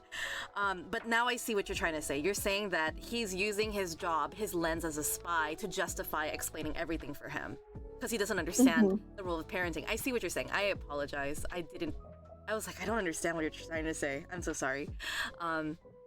But yes, it's just like you guys mentioned. the best way that we handle things or justify things are just based on what we know, and I feel like that's just a human thing that we naturally do. Just like how when I analyze Spy Family, I'm always using my linguistic lens from it. I'm like seeing, okay, why did Endo do it this way? Or sorry, my literary way too. So I have a literary and a linguistic lens whenever I read Spy Family now. So I always think about, why did he use this word? Why is it positioned like this? Why was the purpose like this? I always ask a lot of questions in my head. It's similar to just like how Lloyd is making sense of parenting from the lens of being a spy, and in its own sense, it's restricting in a way, because a spy, actually this is kind of funny, a spy doesn't babysit, but then there are movies of like, I think there was like Dwayne "The Rock" Johnson was supposed to play like a spy taking care of a family. He was like a babysitter, I think. There was a movie on that. It's just very interesting to see like parenting or child rearing in light of being a spy, you know, just seeing it from that lens is very interesting, because it just feels like a different mission altogether. And I'm glad that you guys pointed that out, because my brain was just like not understanding it. I'm gonna go back on the chat and see if you guys were teasing me. Fluff saying French kiss, Emmy reacting to it, Fui saying waiting on Twire. I agree. When will that happen? And then Leona said, my parents love the comparison of child rearing to a mission. Yes, I agree. Because I think even my parents too, all parents, when you have a first child, the first child is literally the guinea pig. Like I can say from my experience, my parents tested a lot of things on me too. Fui said, oh, I remember that one. The pacifier. Yes, thank you. That's the name of the movie. He was a nanny because he was inspecting the neighbors. Yes, thank you so much. Yes, that's what I'm talking about, the pacifier. I remember it was like the passive something, pacifist. Because that stuck out to me whenever I thought about, you know, like anything with spies, with romance, and then of course having a family. I think about all of these like family kind of versions of it. Like, yeah, the pacifier is one of them. Another thing I wanted to point out, I actually have a real life friend who reads like Lloyd, like this. It is incredible to watch people read like this. Like, my friend, she was like one of my classmates in junior high school. She had really good reading, and I remember I just didn't, I doubted her. I was like, I don't believe that you read everything all in just like under 3 seconds. Because she would not flip the book like this. She would look at one page for 1 second, and then she would flip it to the next page. And then I would test her. I would take the book and be like, hey, would you mind if I test you for a second? Because I really want to see, like, do you actually read everything and you know exactly what happens here? And I was like, okay, I'm going to take the book from you, summarize what happened here. And she tells me everything. And I'm just like, so it is true. There are people who can read books so quickly, and it just blows my mind. So yeah, it's actually possible, very rare though, that people can actually read books quite quickly. And this is not far from being super human, I guess you could say. Very, very interesting. But then again, guys, I feel like this is a thing. I think Twilight has photographic memory, if I'm being honest here. The reason why he's able to do this so quickly is he has photographic memory. And the reason why I think so is because remember how he was remembering your Briar when he first met her? He was like, your, and then you see all of this list in his head. Like, sure, in one hand, maybe it's his way his brain is organizing things on a document for us to see, to show how organized he is. Or it could be literally the paper itself. Like, he actually has a photographic memory of it. So, Emmy, I'm so glad you guys are saying this too, that Emmy and Fui says, yeah, that Lloyd has a photographic memory. And I'm glad you guys are pointing this out. It does justify how quickly he can read things, because of his photographic memory and how fast he can recall them. Leona says regarding the pacifier, I think he was a Navy SEAL. The neighbors were Chinese spies. I see. So interesting. He was Navy SEAL. And then I totally forgot the pacifier. I forgot if the neighbors were Chinese spies. I think that film I haven't watched in a hot minute. It's been a long time. That was like way back Disney Channel days for me. So Fui says that's how he earned his psychiatric expertise. Oh, yes. I don't know why I'm saying yes so many times. That makes sense. So for Lloyd to be able to, this is something I ranted about in the manga, and I'm sorry if I'm going too much on tangent. Lloyd's ability to diagnose and give and also give orders on medications for his patients. It's very interesting because for me, it's like I would not trust a spy to give me my medication if they really haven't spent X amount of years in, in medicine, that they would be able to do that kind of stuff. But then again, Lloyd probably read tons of research in the from a psychiatrist, psychology, all of that stuff, and he has a good understanding of what actually works, what doesn't. So I would hope that Lloyd is up to date in terms of the research studies, because I feel like research studies are the best way to get accurate information. Not always, for sure, because things can always change over time. But I would assume that he reads studies. That's why he's able to carry out his role as a psychiatrist perfectly. So I think here, Fui said he reads journals, his research. He recognized Dr. Othen. Okay, yeah, I forgot about that. Due to research journals on neurology. Go ahead. Sorry, Anya. Yeah. I'd like to add that he does research too, because in chapter 29, I'll just go back a bit on the top panel about the trust thing, because he'll be talking about it in not a lot, but he touched upon it in chapter 29. Yeah. And this is part of his work, right? Like to gain people's trust. Mm-hmm. And then he also recognized that he would destroy them. Destroy the trust that is built, right? Yes. In chapter 29. Yes. And in chapter 29, it is also shown. Remember Twilight complaining that he doesn't get to the high ups. He doesn't get important patients at first. Yeah. So what he did, according to that chapter, is that he did research. So he is publishing his own papers too. Ooh. So that could answer your questions. I like that. I'm glad you said that. Thank you. No problem. So I guess that is why I think he is always qualified, because all research papers, they have to be peer reviewed. Yes. So yeah, that's all I want to say. No, I'm so sorry, because I was about to ask if you had anything else to add, and I want to validate what Anya is saying, because in postgraduate programs, you learn that when you're doing research projects and also doing research assignments, they always reinforce finding a peer-reviewed paper, because you want to make sure that it's been validated by other scholars to support that the study is true, and that it's more than one person is validating of that same field, saying that this is an accurate representation of this study. We've tested it ourselves, or we think about our knowledge and expertise and we add on to it, that we validate, it's things like that. And that's why I like that Anya highlights that it has to be peer-reviewed and it has to be a scholarly article. And again, research is very important, especially as a researcher myself. There's something I wanted to share, that what I learned in terms of my field. They always say, if you want something, or if you want the most accurate research, the research paper should be no greater than 5 years old. It has to be 5 years and younger to be considered more recent and more active and accurate, because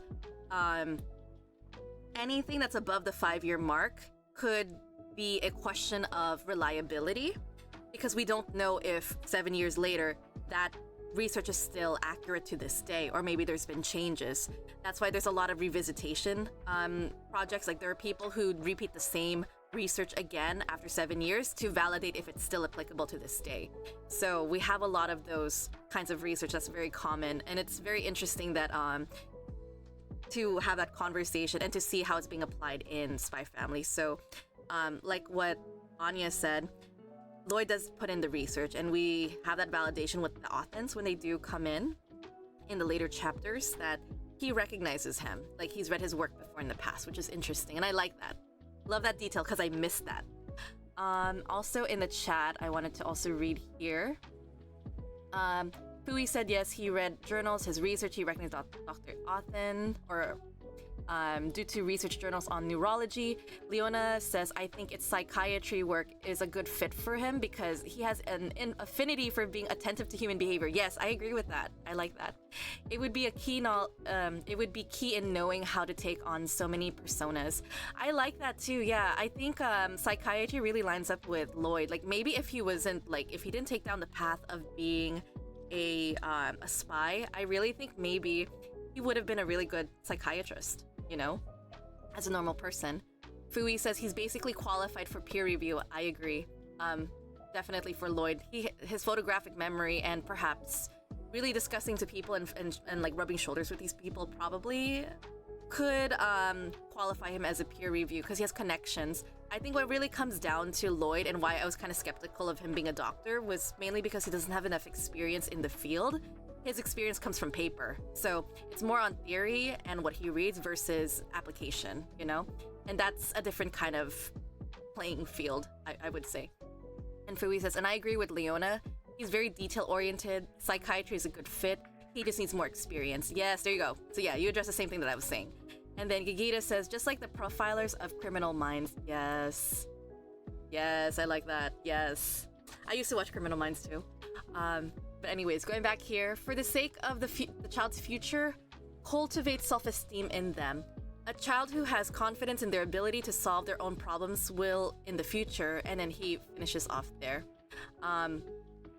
Who has confidence in their ability to solve their own problems and then cultivate self-esteem, which is very interesting that we point this out here.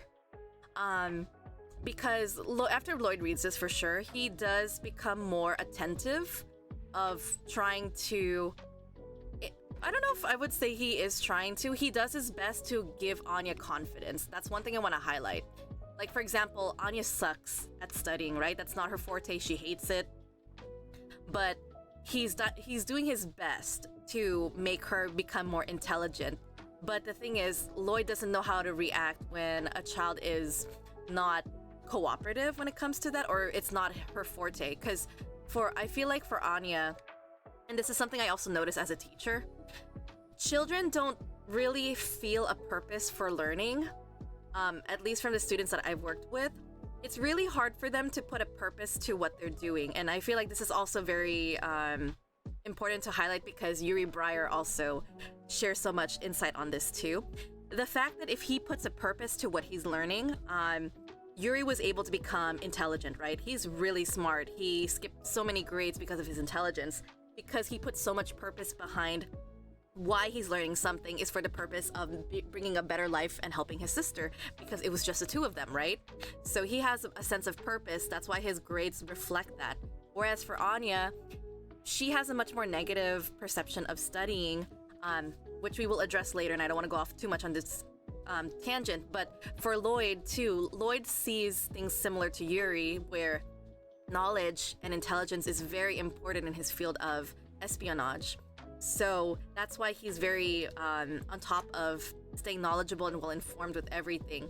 Whereas for Anya, he doesn't know how to react to it because he himself wasn't the kind of person that rejects knowledge. So it's really hard for him to understand her, you know? So very interesting that Lloyd kind of like hones in on the idea of that he wants to cultivate her self-esteem, and he does it in a way that is reflected in intelligence. So again, it ties into what Moss and Anya were saying, that it's a reflection of his lens as, you know, in espionage, as an intelligent agent.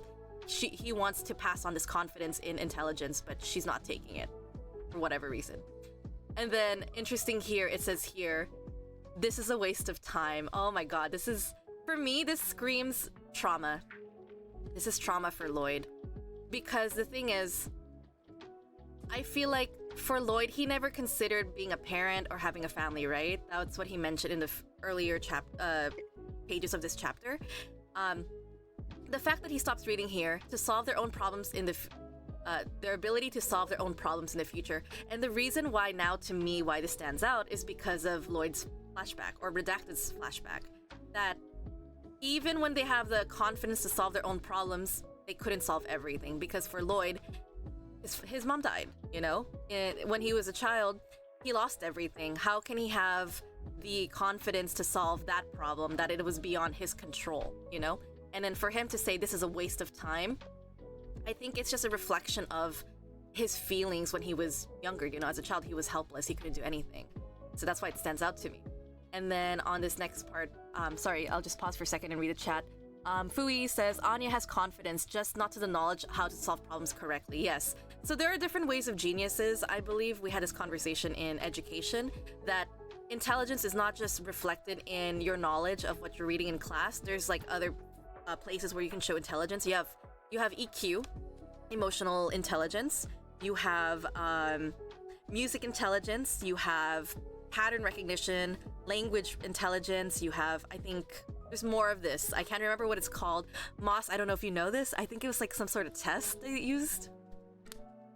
Oh, I know what you're talking about. I can't remember the name of it though.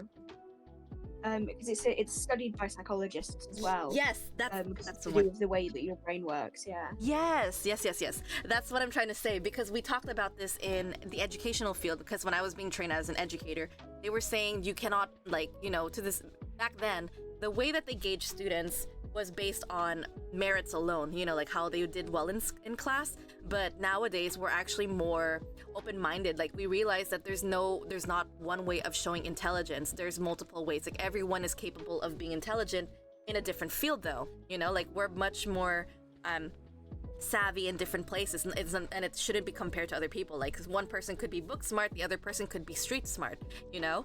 And it's that test that I wanted to know, and I wish that I knew what it's called. And also I misplaced my phone, so I can't research it. So if anyone knows what I'm talking about, that's the test. I think it's just called in general the genius test, maybe, to show. No idea. I'm looking it up right now. I found my phone. Genius test to show different intelligence. I wish I knew what it was called. Howard Gardner's theory. There you go. So, it's called a genius test to showcase of various intelligence would most likely be based on Howard Gardner's theory of multiple intelligence, which includes assessing abilities in areas like linguistic, logical, mathematical, spatial, bodily kinesthetic, musical, interpersonal, intrapersonal, and naturalist intelligence, requiring a diverse range of tasks to measure each aspect effectively. Think of a test with sections involving complex word puzzles, intricate math problems, spatial reasoning challenges, physical coordination tasks, musical identification, social scenarios analysis, self-reflection questions, and nature-related identification questions. So the key component of a genius test is to multiple intelligence. So basically, back in the day, we used to think of there's only one way of showing genius, and it's through IQ, right? But Howard Gardner's theory test is like basically telling you that no, it's not just like a one-size-fits-all kind of thing. We have different areas that we're intelligent in, you know? So that's what I wanted to point out. Also, Gita says here, when Twilight looks at the books on children's education, it is inevitable to think of his own experience. He was not nurtured or supported in his future, at least not by his father. Yes.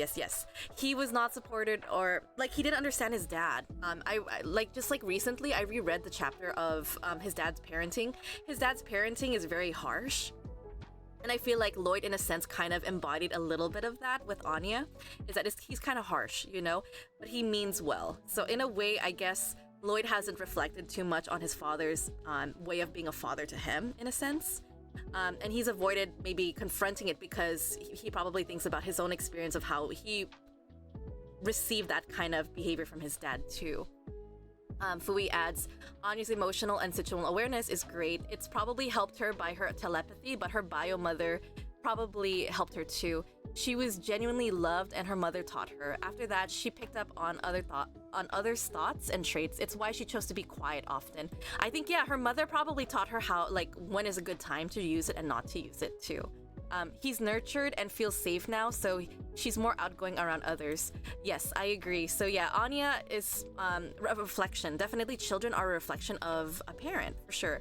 And because Lloyd has become more nurturing and feels like he's able to understand her more, Anya is now starting to break out of her shell. And like that is so common in terms of like even for introverts, like for myself.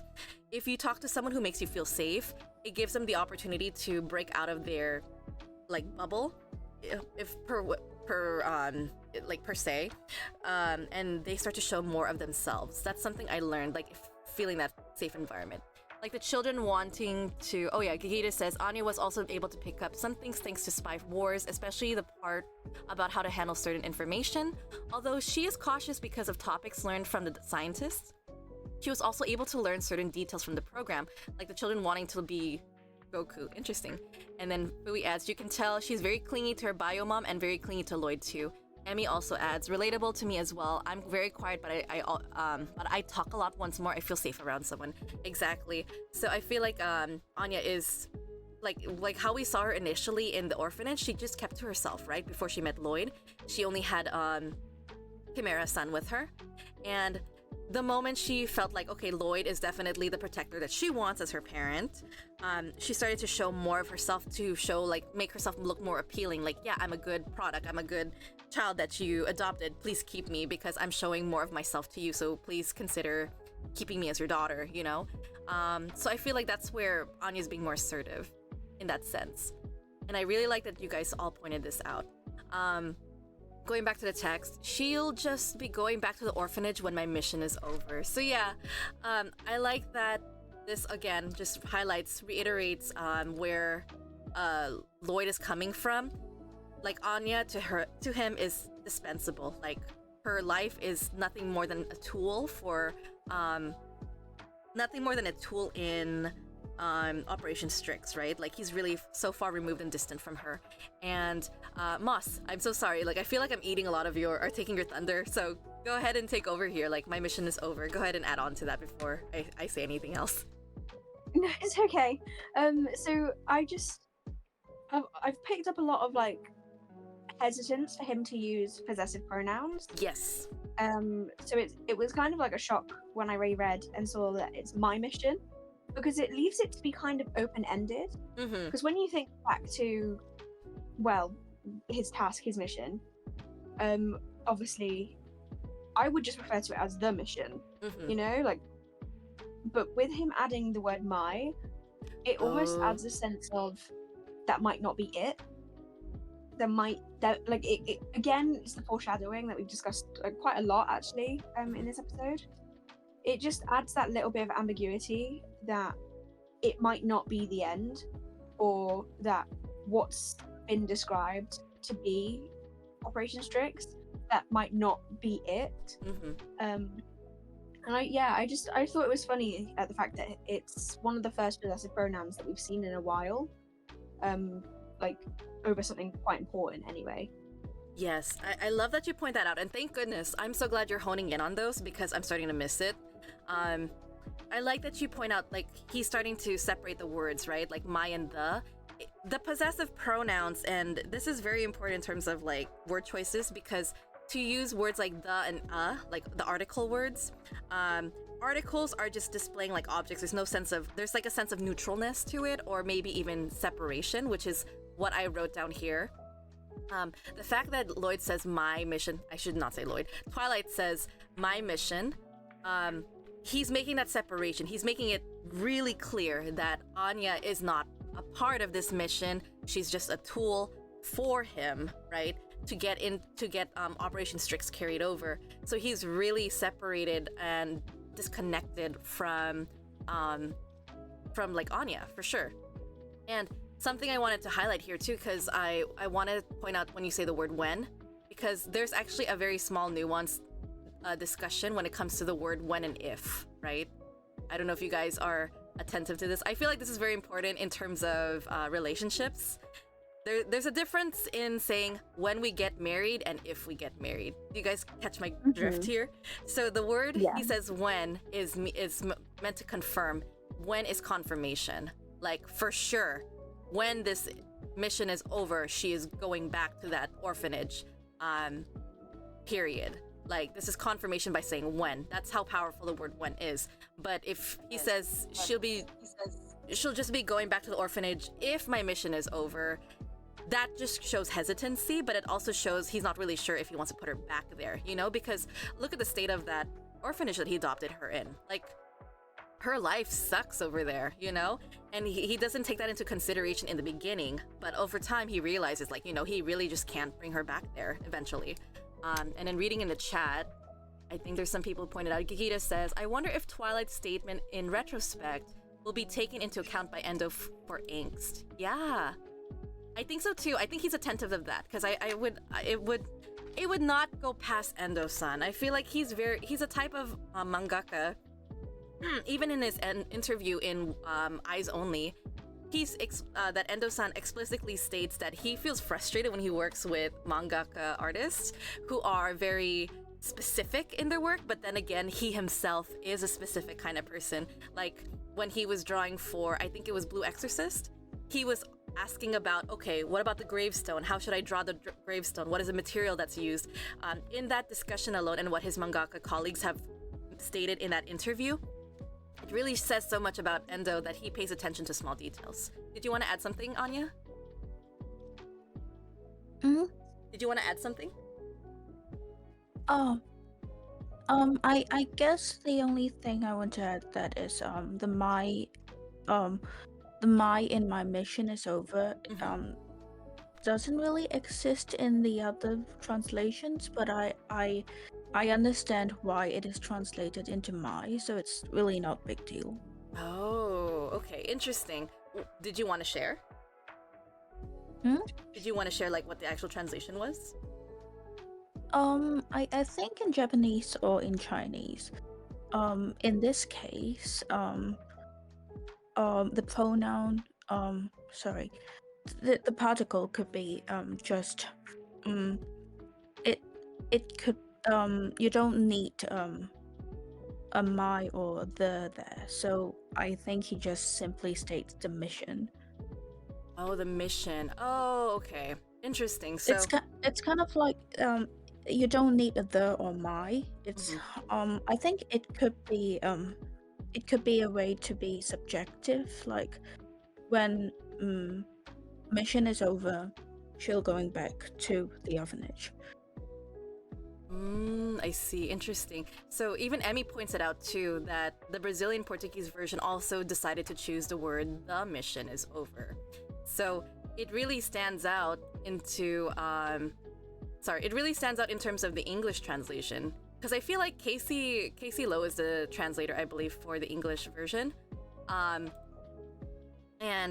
I kind of have this feeling like I really trust Casey as a translator, because she's able to bring a lot of the nuances in terms of localization kind of carried over in a sense, like to point out, like, why didn't they just say the? No, they chose my, because Casey decided that, you know, using the word my just really shows a reflection of Lloyd, that to use the word my instead of the becomes more generalized, right? But to use the word my, it has more connotations, more emotions, to really show that Lloyd is really trying to see himself as a one-man mission, right? Like, he doesn't need anyone, it's just him against the world, literally.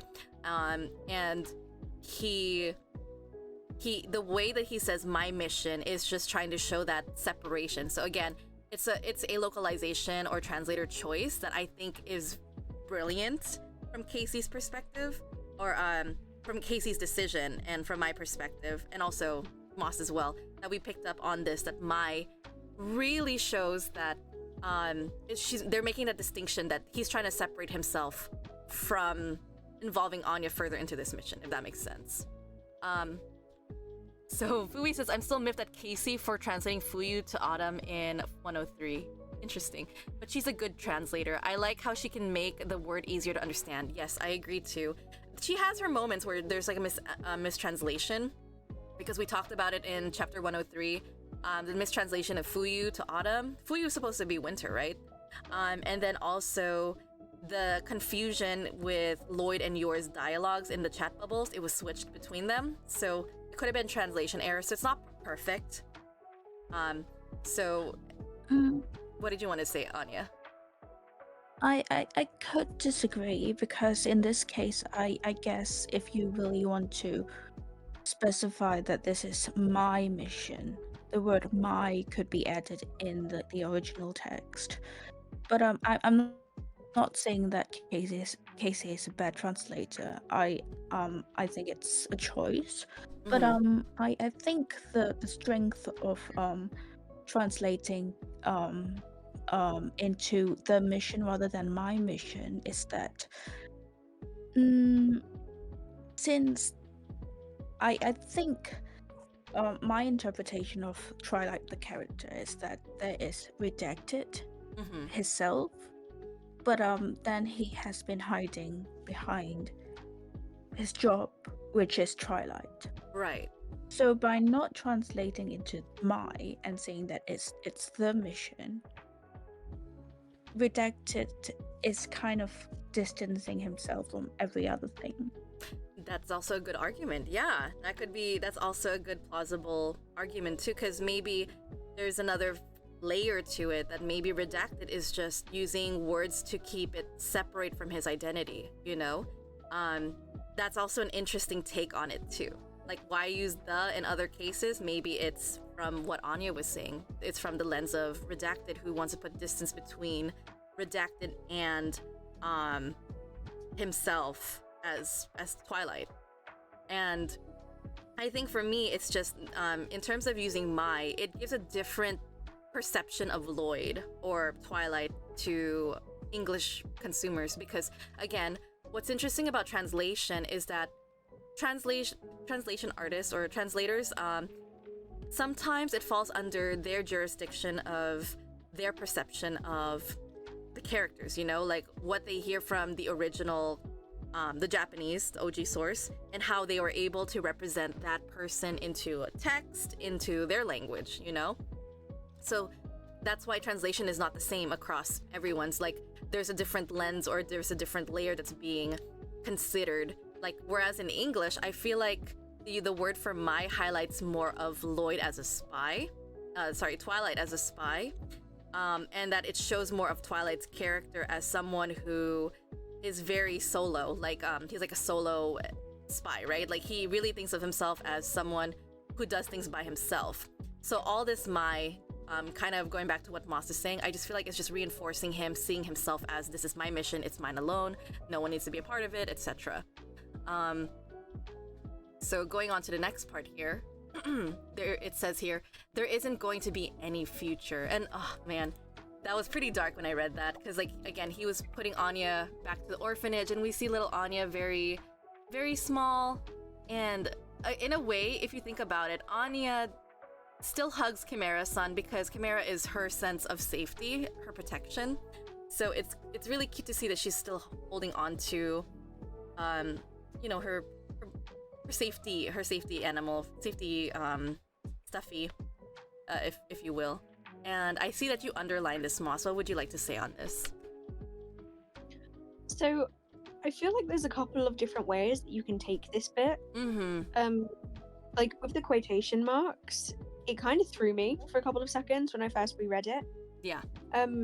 Because when I first thought of it, I was like, oh, he means there just isn't going to be a future with him. Like, they're not going to be together.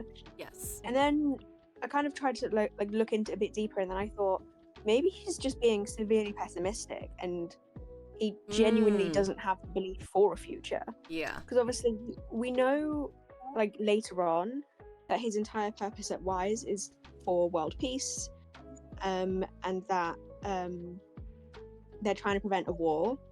Maybe he just knows that he's just delaying it. There's nothing that he can really do, and he's genuinely just so, I don't know. He's kind of grown up knowing that the future isn't really going to be the future. It's kind of inevitable to him in a way. Oh, I see what you're saying. That's actually interesting that you see it from that take too. Because I saw it as its literal meaning, because I made the connection with the book, because that's why he put the quotations, the future, and then here the future being highlighted on page 35 in terms of 33 in the in Canva reference. So it's really interesting that he really doesn't see, and like just like you said, I like how the way you worded it, that he doesn't see a future. The future isn't what it seems, I guess, could be a better way to put it, because it just ties into that short mission about when it's Sylvia centered, the way she was teaching the new recruit how to make a decision and think for himself. My god, my brain keeps coming back to that.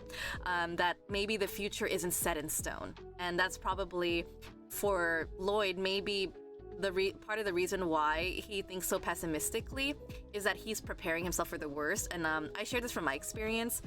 In order for me to not feel disappointed or feel hurt because of betrayal, like I think betrayal is like as in like you had expectations something was gonna happen and it doesn't happen, that hurts me personally.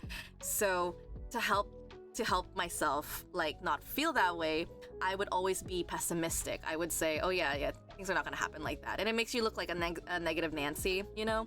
But I think in a way it's also self-preservation for Lloyd, because that's how he is as a spy as well, because you can't think that things are gonna go easy, and if things go easy you question it. So again, it's like he's not comfortable with things going the way it's supposed to, right? Like there's no future. And I agree with what you said. So that's actually really interesting that you pointed out pessimism here. I see here that in the chat, Convenient, he thinks, I still stand by this. Okay, Vui says that. I still think... Okay. Here, I didn't get to read this one, sorry. So Fui said, convenient, he thinks about replacing her when she's asleep. A lot of the times, he thinks about leaving when the mission is over. Interesting, yeah. She's asleep or not in range either. So Anya is still trying to help him, thinking helping Papa will make him happy. It will bring world peace. That's actually a really good point, Fui. The fact that he's thinking about leaving her while she's asleep, this is actually utter betrayal if Anya were to read that, you know? And then Emmy mentioned about how in the mission's over. Fui says, okay, we already read that one. I will still stand by this. Gigita says, Irvia Argentina also translated something similar to what Emmy mentioned. Emmy also adds, he thinks of himself as a tool for Wise for world peace, like he taught Fiona.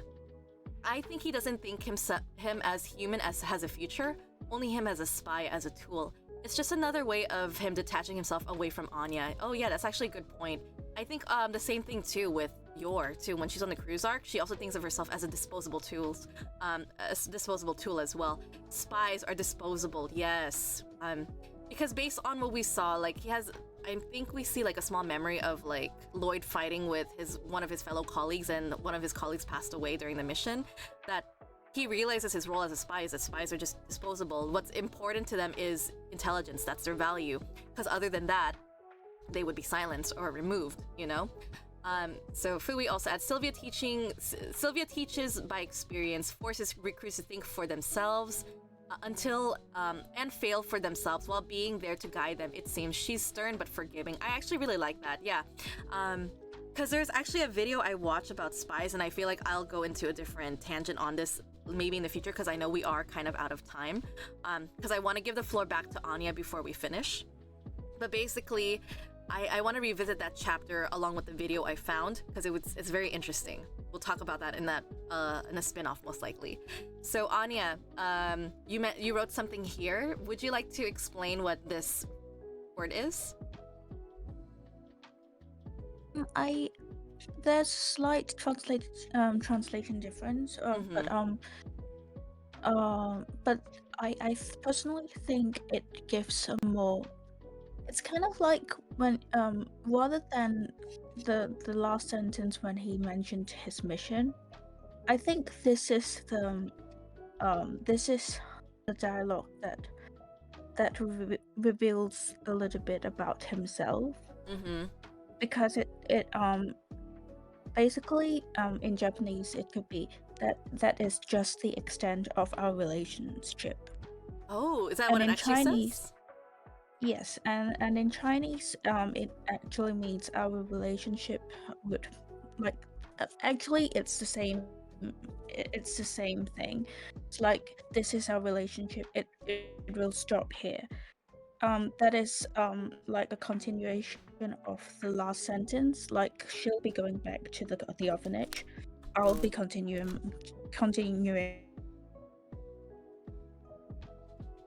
I see. So you said I'm gonna go ahead and move my text down here. And I I'm gonna find change. this sentence to be more personal. Yeah, personal is the thing I want to talk about.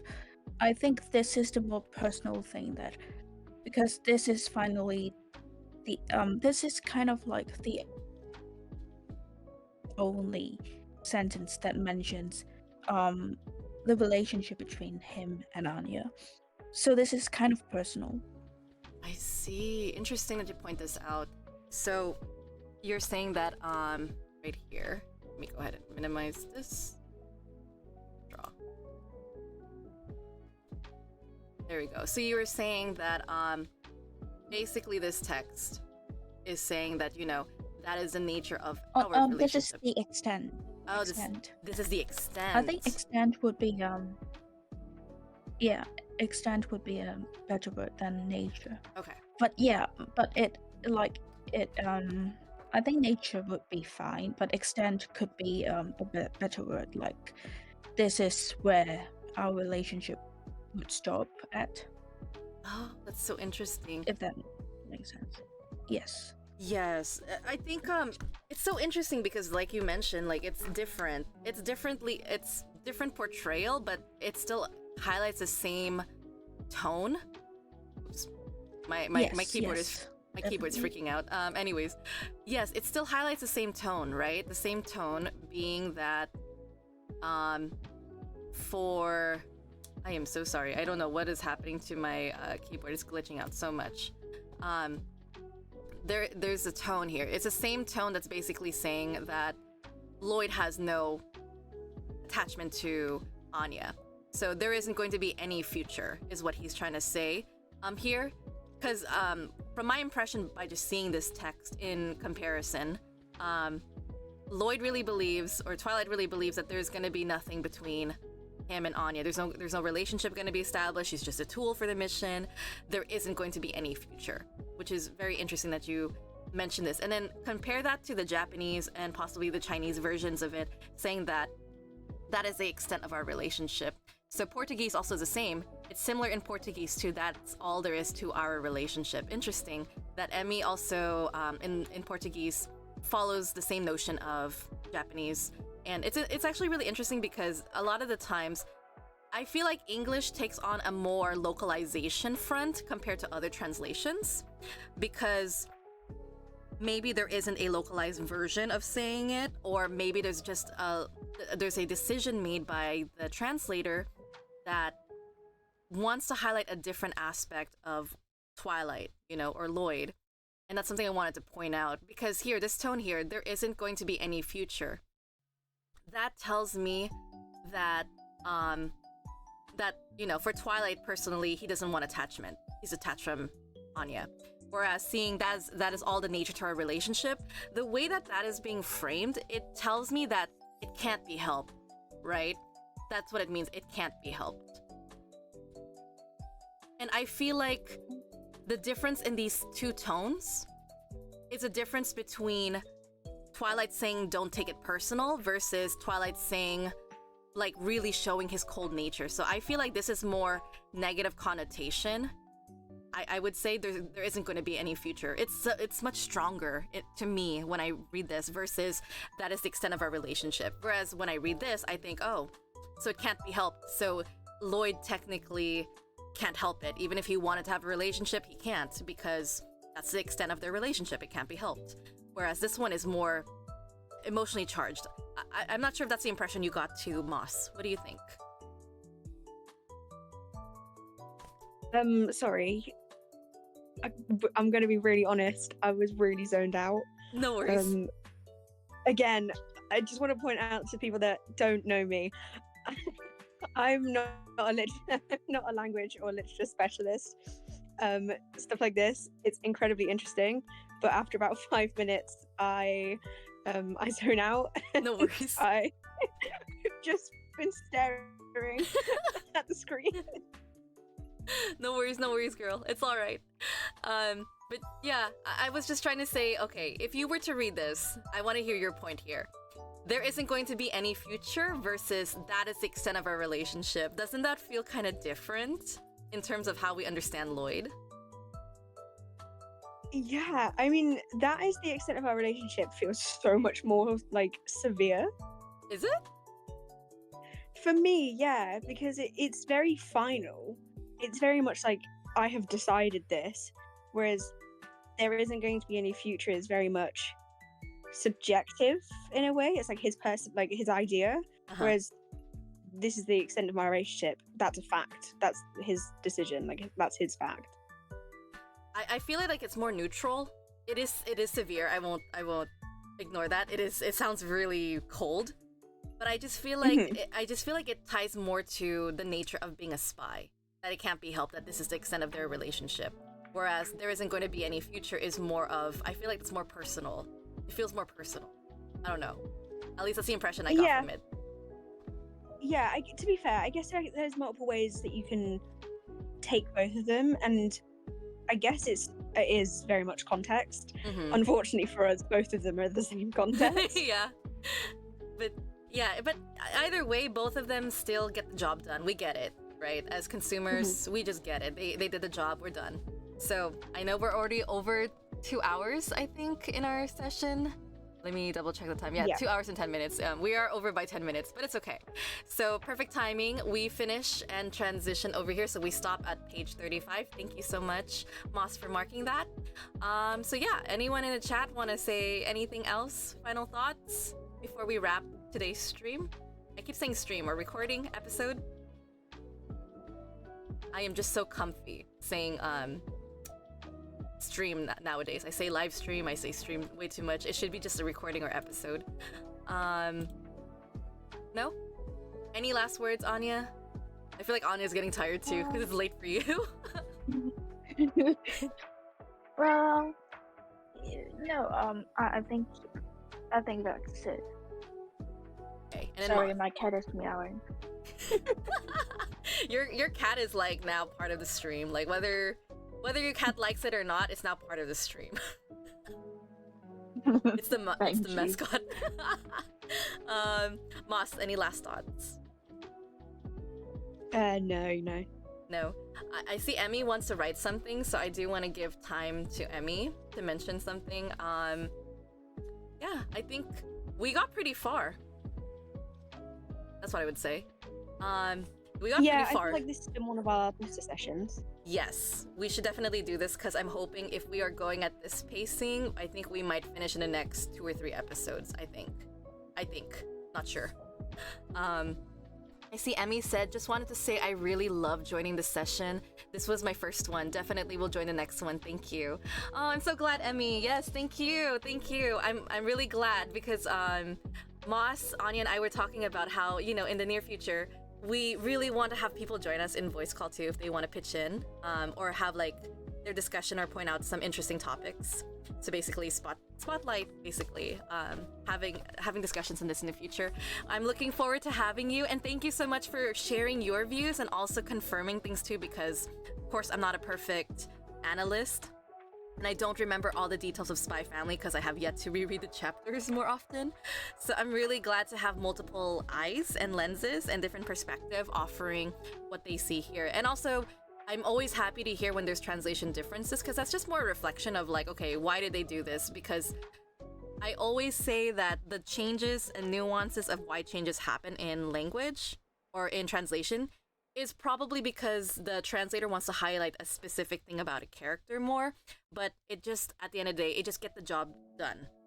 Like, honestly, it doesn't matter. Just like on the last page with the differences between these two, it's just more of the tone is more affected, but in essence, the message is still the same. It gets the job done. It doesn't matter.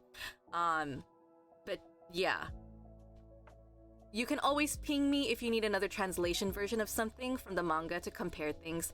I have the volumes with me at my desk. Oh, yay! We have another one!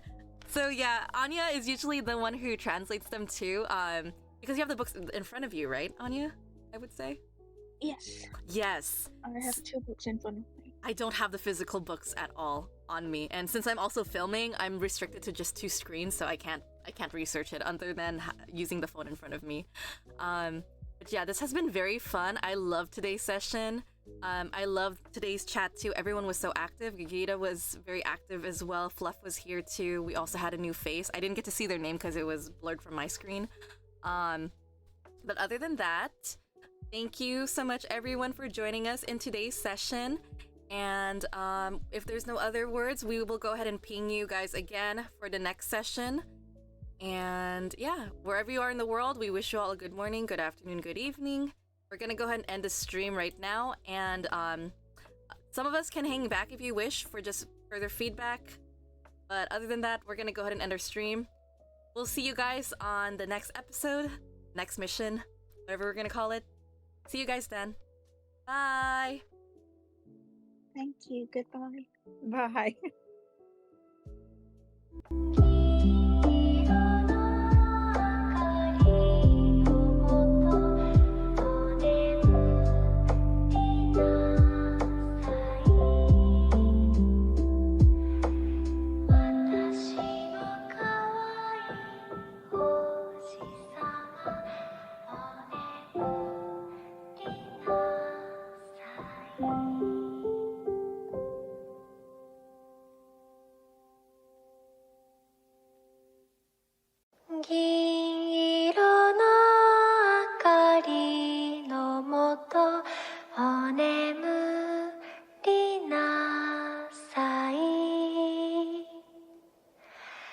Watashi